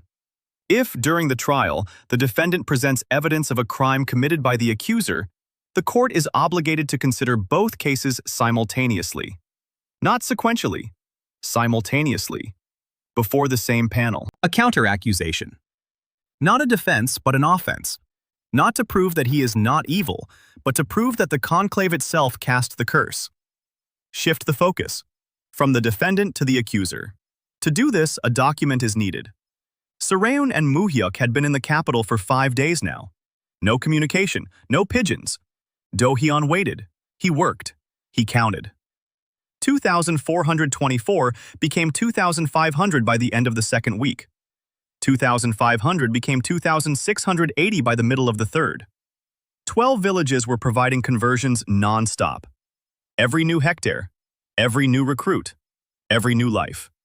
Toward the end of the third week, 2 figures appeared on the southern trail 2 days before the trial. Muhyuk was carrying Cha Dohyun on his back.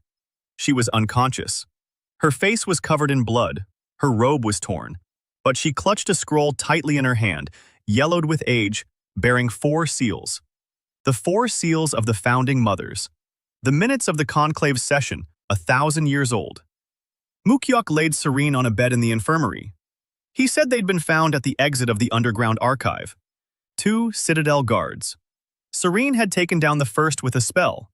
Muhyuk had taken down the second with his fist, but the first had managed to strike Cha Dohyun in the side with a blade of mana.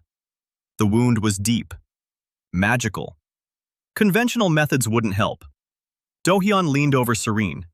The layer of life revealed the damage. A magical burn to her internal tissues. Not a physical cut. Destruction at the cellular level. The archive had no record of this. Earthly medicine knew nothing of magical wounds. For the first time, the archive was useless. Dohyun stood over Cha Dohyun and felt something rising in his chest that he hadn't allowed himself to feel for 3 months. Not anger. Anger was always there. Quiet. Controlled. This was different. Powerlessness. He clenched his fists. He looked at the reading. 2,680 WM. Mana. Raw. Unformed. He didn't know how to use it. He didn't know how to heal with magic. He didn't know how to weave runes. But he knew how to do something else. Convert. Every action that produced a result was transformed into VM through the fabric of the world. The fabric of the world recognized a useful action. And what if he directed the mana not into the runes, but directly into the body? Not through a contour, but through his hands. Like boiling water through a rag. Rough, painful, but hot. He placed his hands on Seren's wound, closed his eyes, and opened the reservoir. For the second time in his life. The first time was with the mirror. Back then he'd lost 760 VM. Now he didn't know how much he'd lose. Mana surged from him into Cha Dohyun. Not silvery like the priestesses, golden, warm, like light through a magnifying glass. The life bar showed it. The magical burn was receding. The cells were regenerating, slowly, but they were regenerating. The cost? 2,680. 2,600. 2,500. 2,400. He kept pouring and pouring. 20 minutes. Cha Dohyun opened her eyes. She took a breath. She coughed. She looked at him. She whispered that he was an idiot. Dohyun withdrew his hands. 2,200 VM. A loss of 480. But Cha Dohyun was alive, and she held the scroll in her hand. There was 1 day left until the trial. Cha Dohyun lay in the infirmary. The wound had healed, but her body was not yet strong enough. She dictated the contents of the scroll to Dohyun. He listened, and the archive recorded every word. Minutes of the Silver Conclave meeting. Date: 1,000 years ago according to the local calendar. The 4 founding mothers were present. Agenda: approval of the ritual of purity. Paragraph 1.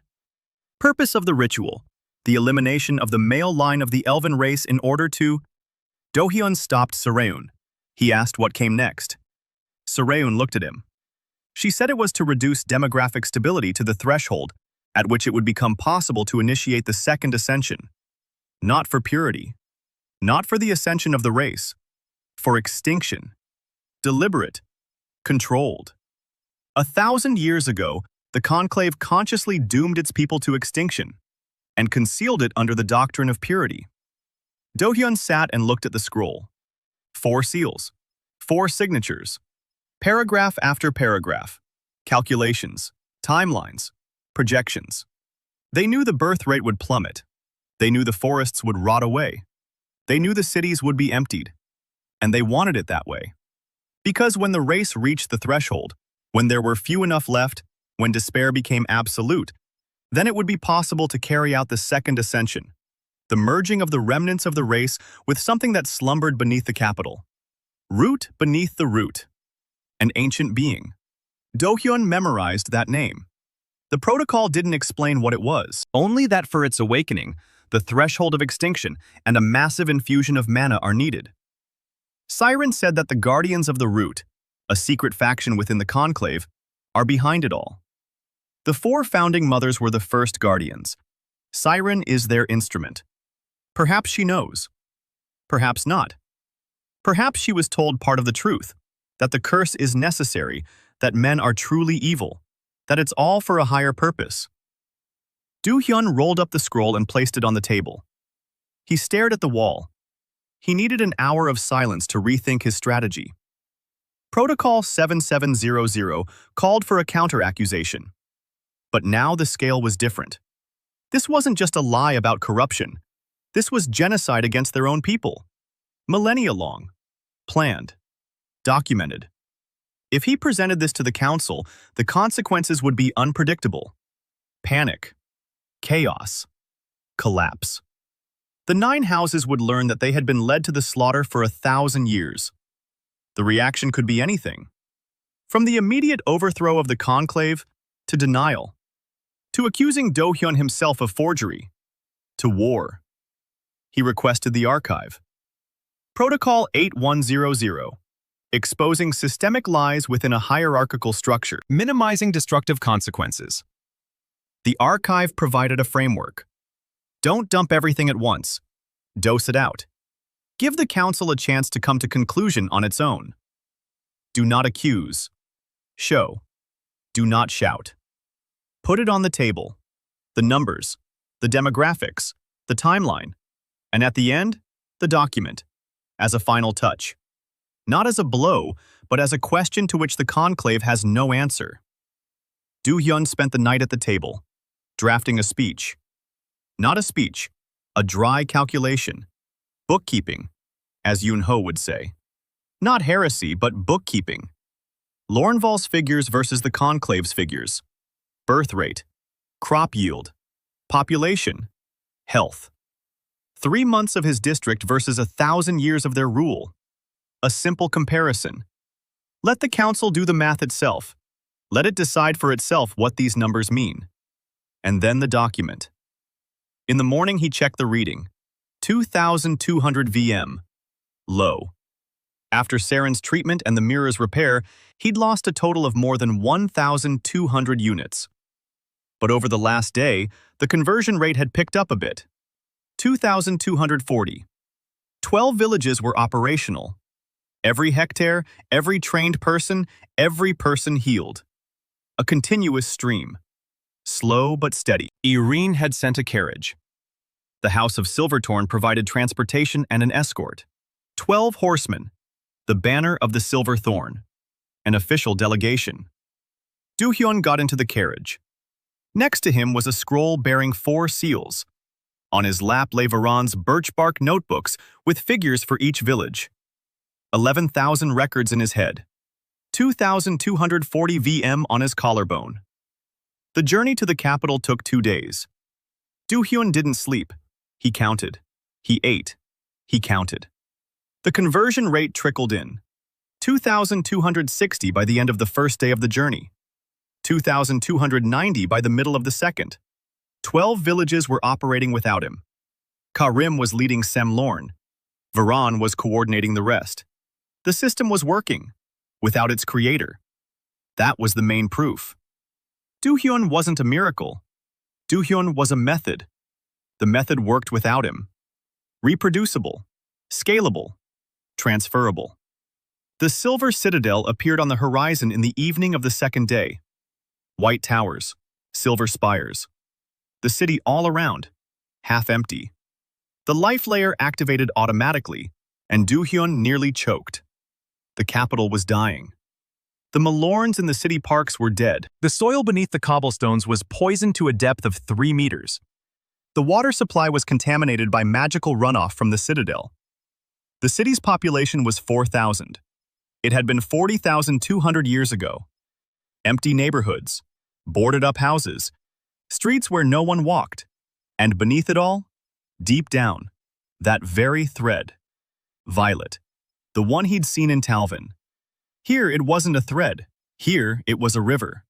The violet stream flowed beneath the foundations of the buildings, beneath the squares, beneath the citadel. Downward, toward something lying beneath the silver throne. The root beneath the root. It was breathing. Not a metaphor. The layer of life pulsed rhythmically. Slowly, once a minute. Like the heartbeat of something enormous. Dohyun closed his eyes. Opened them. The stream hadn't disappeared. This wasn't a hallucination. It was a reality that only he could see. The priestesses saw mana. He saw life. And whatever lay beneath the capital was alive. Asleep, but alive. And waking up. Slowly. With each passing day. With every action of his that breathed life back into this world. Conversion. The fabric of the world recognizes beneficial action. But the fabric of the world is the root beneath the root itself. Every VM he had earned. Every hectare he had restored. Every child born in his district. All of this accumulated not only in his crown. A thin thread stretched downward from each of his actions. Toward the sleeper. He nourished him. From the very first day. Serene spoke of the guardians of the root. Of the protocol. Of the second ascension. But she didn't know this. That Dohyun himself was its mechanism. Not a sacrifice of the ritual, but its function. They had plucked him from the earth so that he would do exactly what he was doing. Healing, teaching, restoring, infusing life. And life flowed downward, toward the root beneath the root. The stronger he became, the closer the awakening drew. Dohyun sat in the carriage and watched the violet stream beneath the city, and he thought that a double bet was a good thing. But there are things you didn't know when you placed the bet. The throne room of the Silver Citadel. A ceiling 40 meters high. Columns of white Malorn, each as thick as 3 arm spans. Dead Malorn. The layer of life showed Dohyun that the tree from which these columns were carved had not been alive for 500 years. A beautiful corpse. Just like the entire conclave. The hall was full. The 9 heads of the houses in the front row. Behind them, the advisors, secretaries, guards. In the galleries, priestesses, hundreds of them, in silver robes, their faces impassive, their eyes cold. Chancellor Yunho sat at a separate table. Registers, quills, ink. His face impassive. 700 years of experience. Princess Irin stood by the right-hand column. Next to her was the captain of the guard. 12 horsemen stood outside the doors. Formally, she was not a party to the proceedings. Formally, she was an observer. Ambassador Lun Zihao sat in the box reserved for foreign diplomats. Alone. Hands clasped. Eyes half closed. He saw mana differently than the elves. 5th-generation dragon blood. To him, the hall glowed. Everyone present burned with their own color. And Dohyun burned brighter than anyone except one. Seirin. The high priestess entered last. The hall rose to its feet. She walked to the throne. White hair down to her waist. A face like a blade. Silver eyes without pupils. 12,400 VM. The core. She sat down. The hall sat down.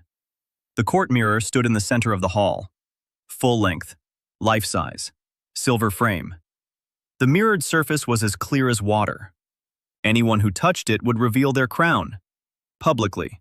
Indisputably. The proceedings began. The prosecuting priestess read aloud paragraph 12 of the Silver Code. The male subject known as Dohyun the Homeless is accused of being a defiling anomaly. According to the code, The anomaly is subject to disposal by a majority decision of the council. The hall listened. Dohyun stood in the center, alone, without a defense attorney. The system did not provide for a defense attorney. The accused speaks for himself, or remains silent. The prosecuting priestess finished. She turned to him. She said that the accused had the right to speak. Dohyun did not begin with a speech. He began with the mirror. He approached it. He placed his palm on it. 2,340 VM flashed above his head. The conversion had added another 50 units along the way. The courtroom fell silent. 2,340. The root. A man with no family. 3 months ago, he'd been dragged into the basement with 4 VM. The courtroom remembered. Many of those sitting in the galleries had been in that courtroom back then. They remembered how they'd cackled. Now, no one was cackling. Dohyun withdrew his hand. He turned to the council and began to speak. Not about himself, about the numbers. Lornval District. 3 months ago. Population, 45 in a single village. Birth rate, 0. Crop yield, 0. Infrastructure, 0. Today. Population, 341. 12 villages. Birth rate, 8 confirmed pregnancies. 2 newborns. Crop yield, 400% compared to the previous period. Infrastructure, 12 water purification filters, 4 grain silos, 1 infirmary. He placed Varan's birch bark notebooks on the table. Every figure, every name, every date. Then he turned to the Chancellor. He asked if Lord Chancellor confirmed the registry data. Yunho stood up. Slowly. He opened his registries and confirmed them. Every figure, with the Chancellery's seal, linked to the accounting period. Then he added on his own. He said it was for comparison. The average birth rate across the kingdom for the same period was 0, across all provinces, across all houses, across all districts except Lornval. 0. The hall fell silent. Dohyun continued. He wasn't accusing anyone. He was asking questions. He asked the council why the birth rate had been 0 for 1,000 years. He asked why the Malorns were decaying. He asked why the cities were emptying out. He asked if the council knew the reason. Silence. Dohyun said that he knew, and that he had a document. He took out a scroll. Yellow. Old. 4 seals. He placed it on the table in front of the mirror of the court. He said he was filing a counter-accusation under paragraph 44 of the Charter of the Council of Houses, an accusation against the Silver Conclave of intentionally casting a curse upon its own race. The hall buzzed. The priestess prosecutor turned pale. There was movement in the galleries. Saren on the throne did not stir. Only her fingers clenched on the armrest. Yunho looked at the scroll. He looked at the seals. He stood up. He took the scroll, unrolled it, read for a minute, 2. His expression did not change. 700 years of practice. Then he placed the scroll back. He turned to the council and spoke in an even voice. The document is authentic. The seals are authentic. The minutes of a conclave session from 1,000 years ago. Paragraph 1 states that the purpose of the ritual of purity is to reduce demographic stability in order to initiate the procedure known as the Second Ascension. For 3 seconds, the throne room of the Silver Citadel became the quietest place on the continent. Then it erupted. Screams. Commotion. The 3 heads of the houses leaped to their feet simultaneously. The priestesses in the galleries all began speaking at once. The guards at the doors grabbed their weapons, unsure of whom to aim them at. Saren stood up, and the hall fell silent again. 12,400 VM weighed down on her like a stone. Physically, the air grew heavy. It was hard to breathe. She stepped down from the throne, slowly. Every step echoed. She approached the court mirror. She looked at Dohyun, at the scroll on the table, at the chancellor with his confirmation. She said the document was a forgery, that a lowly outcast had forged the seals, that this was a provocation by the race's enemies. Yunho coughed. He said the seals had passed the chancellery's verification. 4 levels of verification. It is impossible to forge the founding mother's seal. In 1,000 years, no one has ever succeeded. Saren looked at Yunho with that look. The fourth time in 700 years. Yunho stood his ground. Saren turned to the council. She said that even if the document were genuine, the current conclave could not be held accountable for the ancestors' decision, that they had acted in the best interests of the race as they understood them at the time, that the circumstances were different.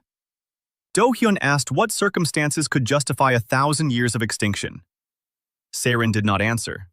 Instead, she touched the mirror of the court. 12,380 VM, slightly lower than usual, but the core, absolute, overwhelming. She said that as long as she stood there, no one without lineage would dictate to the conclave. That power determines order. That 2,340 against 12,380 was not a debate, but a joke. Saren stood by the mirror, and the hall fell silent under the weight of her crown. 12,380 VM. Absolute. No one in that hall could argue with that number. 3 of the 9 houses were already stirring. They wanted to revoke their oath. But the pressure from the core kept them in their seats. Fear. That fear had been at work for 1,000 years. Dohyun looked at her. He was thinking, not about strength, about weakness. Her weakness wasn't in the VM. Her weakness was that the VM was all she had. Without a number above her head, she was nobody. Without the mirror, she was nobody. The conclave had built its power on numbers, on a hierarchy of strength, on the fact that the higher number was always right. It had worked for 1,000 years, because no one had proposed an alternative measure. VM or nothing. But Dohyun did. Birth rates, crop yields, life. A different counter, a different system of measurement. And in this system, 2,340, with 12 villages and 8 pregnancies, was worth more than 12,380 with 1,000 years of extinction. He didn't argue about the numbers. He turned toward the hall, not toward Satan, toward the hall. To the 9 heads of the houses, to the priestesses in the galleries, to Ambassador Lunzi Hao in the diplomatic box. He asked a simple question. How many children were born in your houses over the past year? Silence. He repeated it. How many? 0. Everyone knew the answer. He asked the next one. How many children were born in Lornvale in the last 3 months? 2, with 8 more on the way. He asked a third question. Who among those present wants their house to be next? A different kind of silence. Not fear. Calculation. Dohyun saw it in their eyes. The heads of the houses were calculating, not the VM, the future. A house without children is a house without heirs. A house without heirs is a dead house in 2 generations. They were all dying, slowly.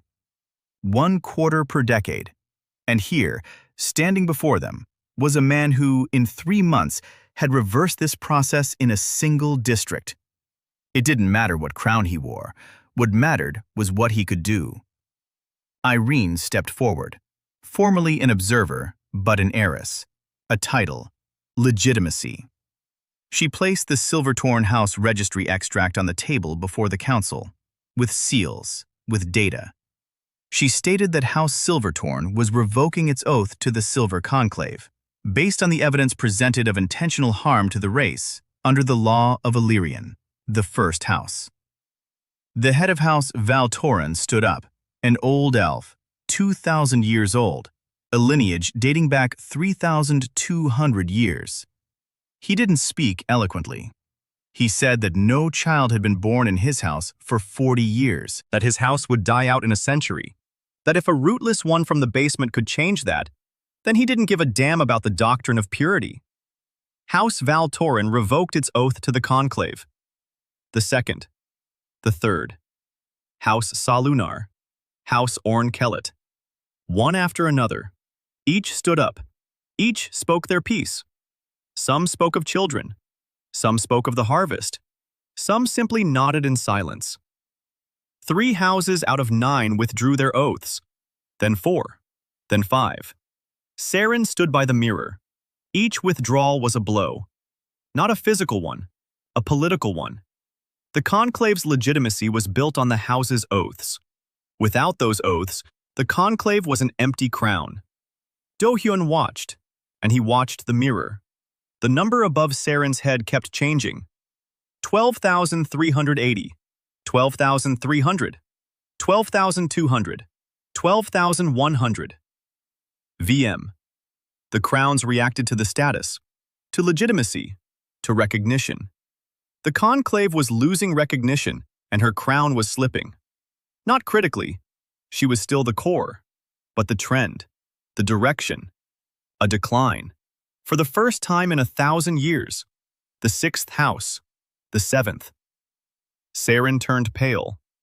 For the first time in 1,000 years, her face showed what everyone could see. Not anger, not contempt, fear. She looked at Dohyun. She looked at the hall. She looked at the mirror where her number was creeping downward. 11,800, 11,500, 11,100. Then she did what Dohyun had been waiting for and fearing. She smiled. She took off her mask. Not metaphorically, literally. Her posture changed. Her face softened. Her voice became different, gentle, reasonable. She said she thanked the council, that she acknowledged the mistakes of her predecessors, that she herself had long doubted the doctrine of purity, that Dohyun had shown the way and the conclave was ready to reconsider the dogma, that she would personally support the reform. The third defeat, the third countermove. Dohyun saw in the document how Saren regenerates. First defeat, the Ilkorvan mercenaries, a failure. Second defeat, the edict and the army, a failure. Third defeat, she publicly renounces the conclave. She shifts the blame onto her predecessors. She puts on the face of a reformer, the one who had been doubting all along, the one who was glad the truth had come to light. The hall didn't know how to react. A minute ago, she was the enemy. Now she was agreeing, accepting, promising. 6 houses had already withdrawn their oaths. The 7th was wavering. If Saren herself was the reformer, then perhaps they could restore their oath. Maybe everything remained the same, just with a new face. Dohyun saw the hall sway back.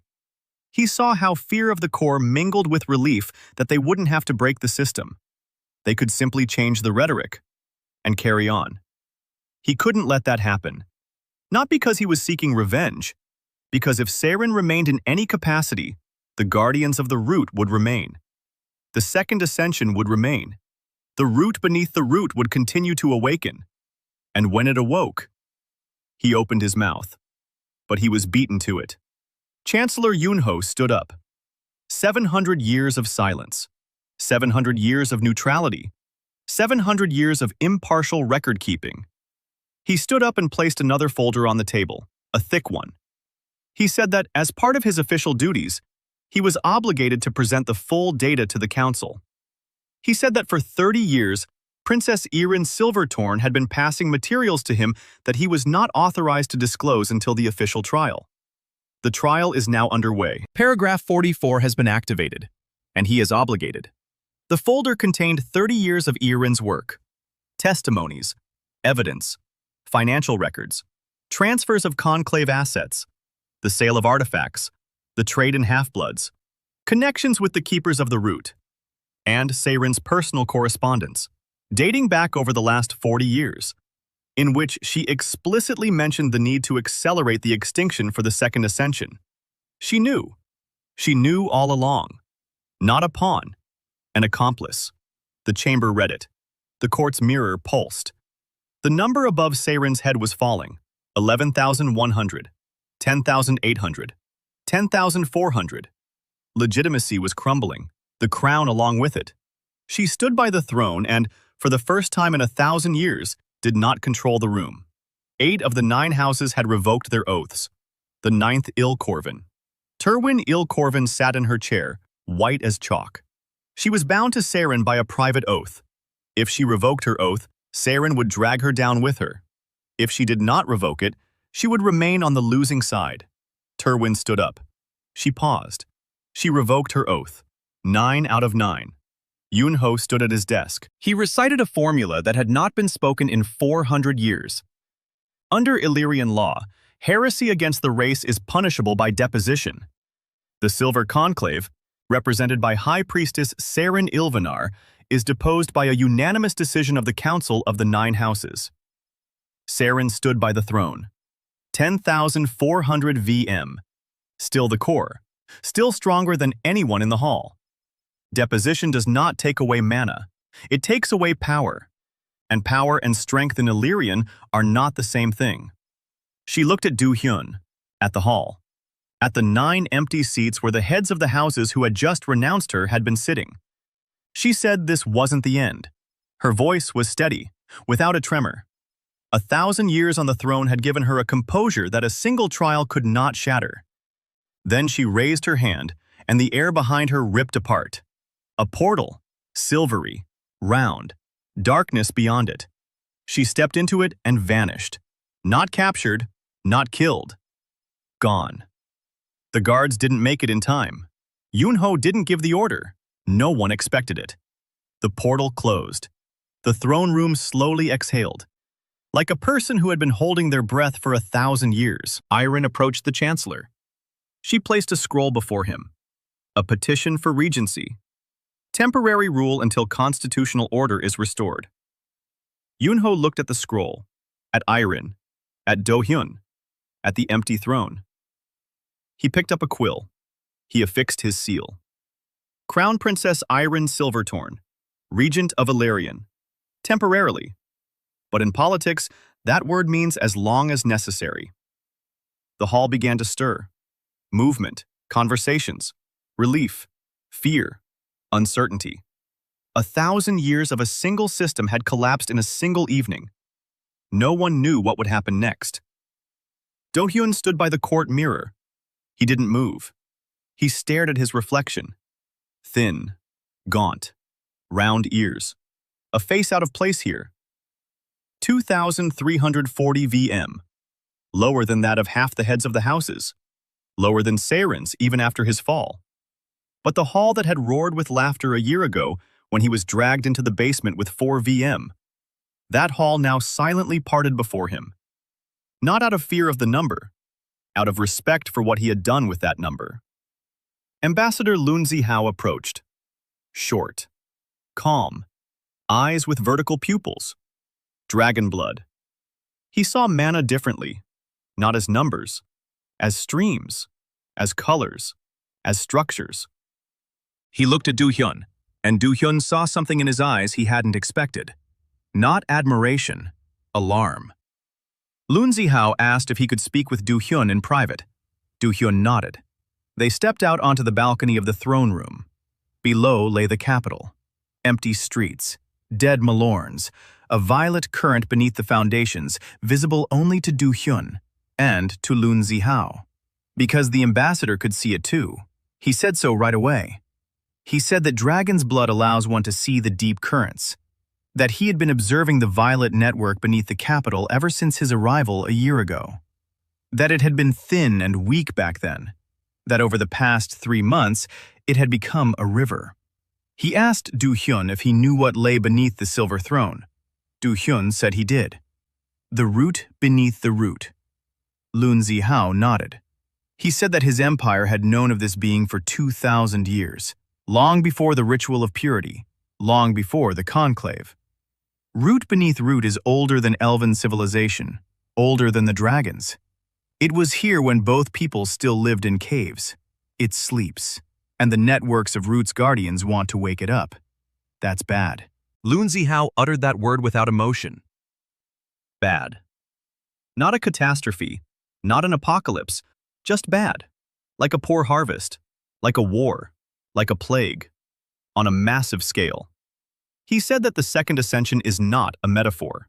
The merging of sentient beings with the root beneath the root signifies the end of individual consciousness.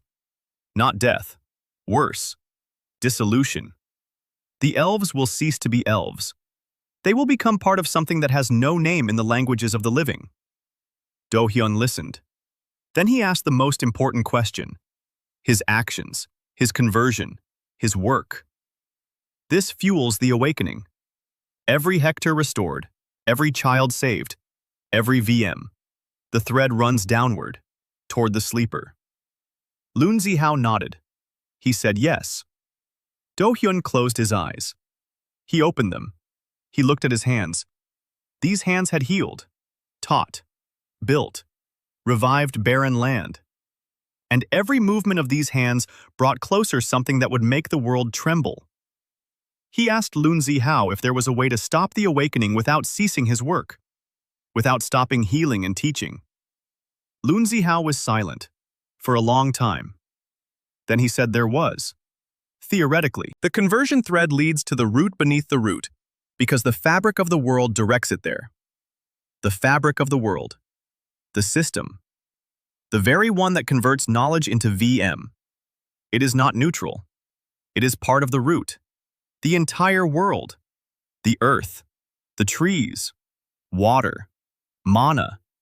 All of this is the body of a sleeping being. Elves live on its surface, like bacteria on the skin.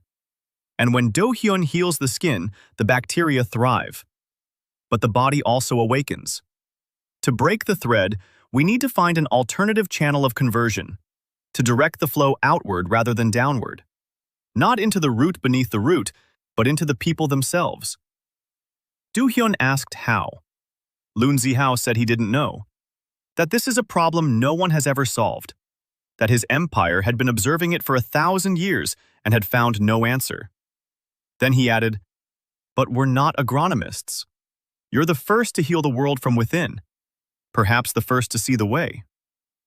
Dohyun stood on the balcony. Below lay the city, a dead city atop a living monster. All around was the world he had spent 3 months saving, a world whose very salvation had awakened what should never have been awakened. 11,000 protocols swirled in his mind, yet not a single one covered this situation. He turned to the ambassador. He said that in his world there was a concept, symbiosis. 2 organisms that live together without devouring one another. Mycorrhiza and tree roots. Nitrogen-fixing bacteria and legumes. Neither devours the other. Both benefit. Lun Zihao raised an eyebrow. Dohyun said that perhaps the answer lay not in stopping the awakening, but rather in changing its conditions. Not a merger, but a symbiosis. Not dissolution, but a partnership. Long Zihao looked at him for 10 seconds. Then he said, "Interesting." It was less than approval, but more than a refusal. They returned to the hall. The hall was already emptying. The heads of the houses were dispersing. The priestesses were leaving the galleries. The guards opened the doors. Irin stood by the throne. Not on the throne, by the throne. Regent, not queen. She looked at Dohyun, nodded, briefly, without words. They both knew that today was not the end. It was the beginning. Yunho was gathering papers, registers, minutes, files. 30 years of Irin's work and 3 months of Dohyun's yon. He looked at the outcast. For the first time in 700 years, he allowed himself a facial expression. Not a smile, a nod, acknowledgement. Dohyun walked toward the exit, past the columns of dead Malorn, past the empty seats of the council, past the mirror of the court, where a faint projection still burned. 2,340 VM on one side, and empty space on the other, where a minute ago there had been 10,400. He stopped at the doors of the throne room. He placed his palm on the stone floor, just to feel it. The stone was warm, it pulsed. Once a minute. The heartbeat of something beneath the foundation. He withdrew his hand. He stepped outside. People were standing in the square in front of the citadel. Not many. A few dozen townspeople, servants, merchants, those who'd heard about the trial and had come to see how it would end. They looked at him. At the thin man with round ears and a glowing mark on his collarbone, silently, without bowing. No greetings. They just stared, as if at something they'd never seen before. A man, alive, with the rank of Kornya, in a world where there had been no men for 120 years. Dohyun crossed the square, toward the city gates, toward the road south, toward Lornville, toward the 12 villages that were waiting, to Varan, who maintained discipline, to Karim, who drew maps, to Sarion, who was recovering, to Muhyuk, who guarded the trails, to the 341 people who ate, gave birth, and lived because he had taught them how. He walked along the road, alone, without an escort. Irene had offered him a carriage. He refused. He wanted to walk, to think. The earth beneath his feet, dead. The layer of life glowed red and orange all the way to the horizon. All of Illyrian, sick, dying, on the back of a sleeping monster. And he was the only one who saw both diseases at once, the disease of the earth, and the disease of what lay beneath the earth. One was his job, the other was his problem. He walked and counted. For the first time, not VM, not hectares, not population. He counted time. How long until awakening? How long until the root beneath the root opened its eyes? If it had eyes. Lunzi Hao hadn't given a time frame. Maybe a year, maybe 10, maybe a month. But the pulsation beneath the capital was faster than it had been 3 months ago. It was accelerating. With every restored field, with every child born. Dohyun walked along the road southward. Ahead lay Lornville. Behind him lay the collapsed conclave. Beneath his feet, a god was awakening. And somewhere in his mind, somewhere among 11,000 protocols, a countdown timer was ticking quietly. He remembered Khan, the gentle smile, the fatherly voice. You're still young, you'll write again. He remembered Serene, the silver eyes, the taint, disposal. He had brought one down, the other awaits. Earth is far away, but not forever. He whispered 3 words into the empty road. Double the stake. And he walked on, toward the next arch, toward the next war, toward the one who sleeps beneath the stone and dreams of union, toward the answer that does not yet exist. But he is an agronomist. He knows how to grow answers from dead earth.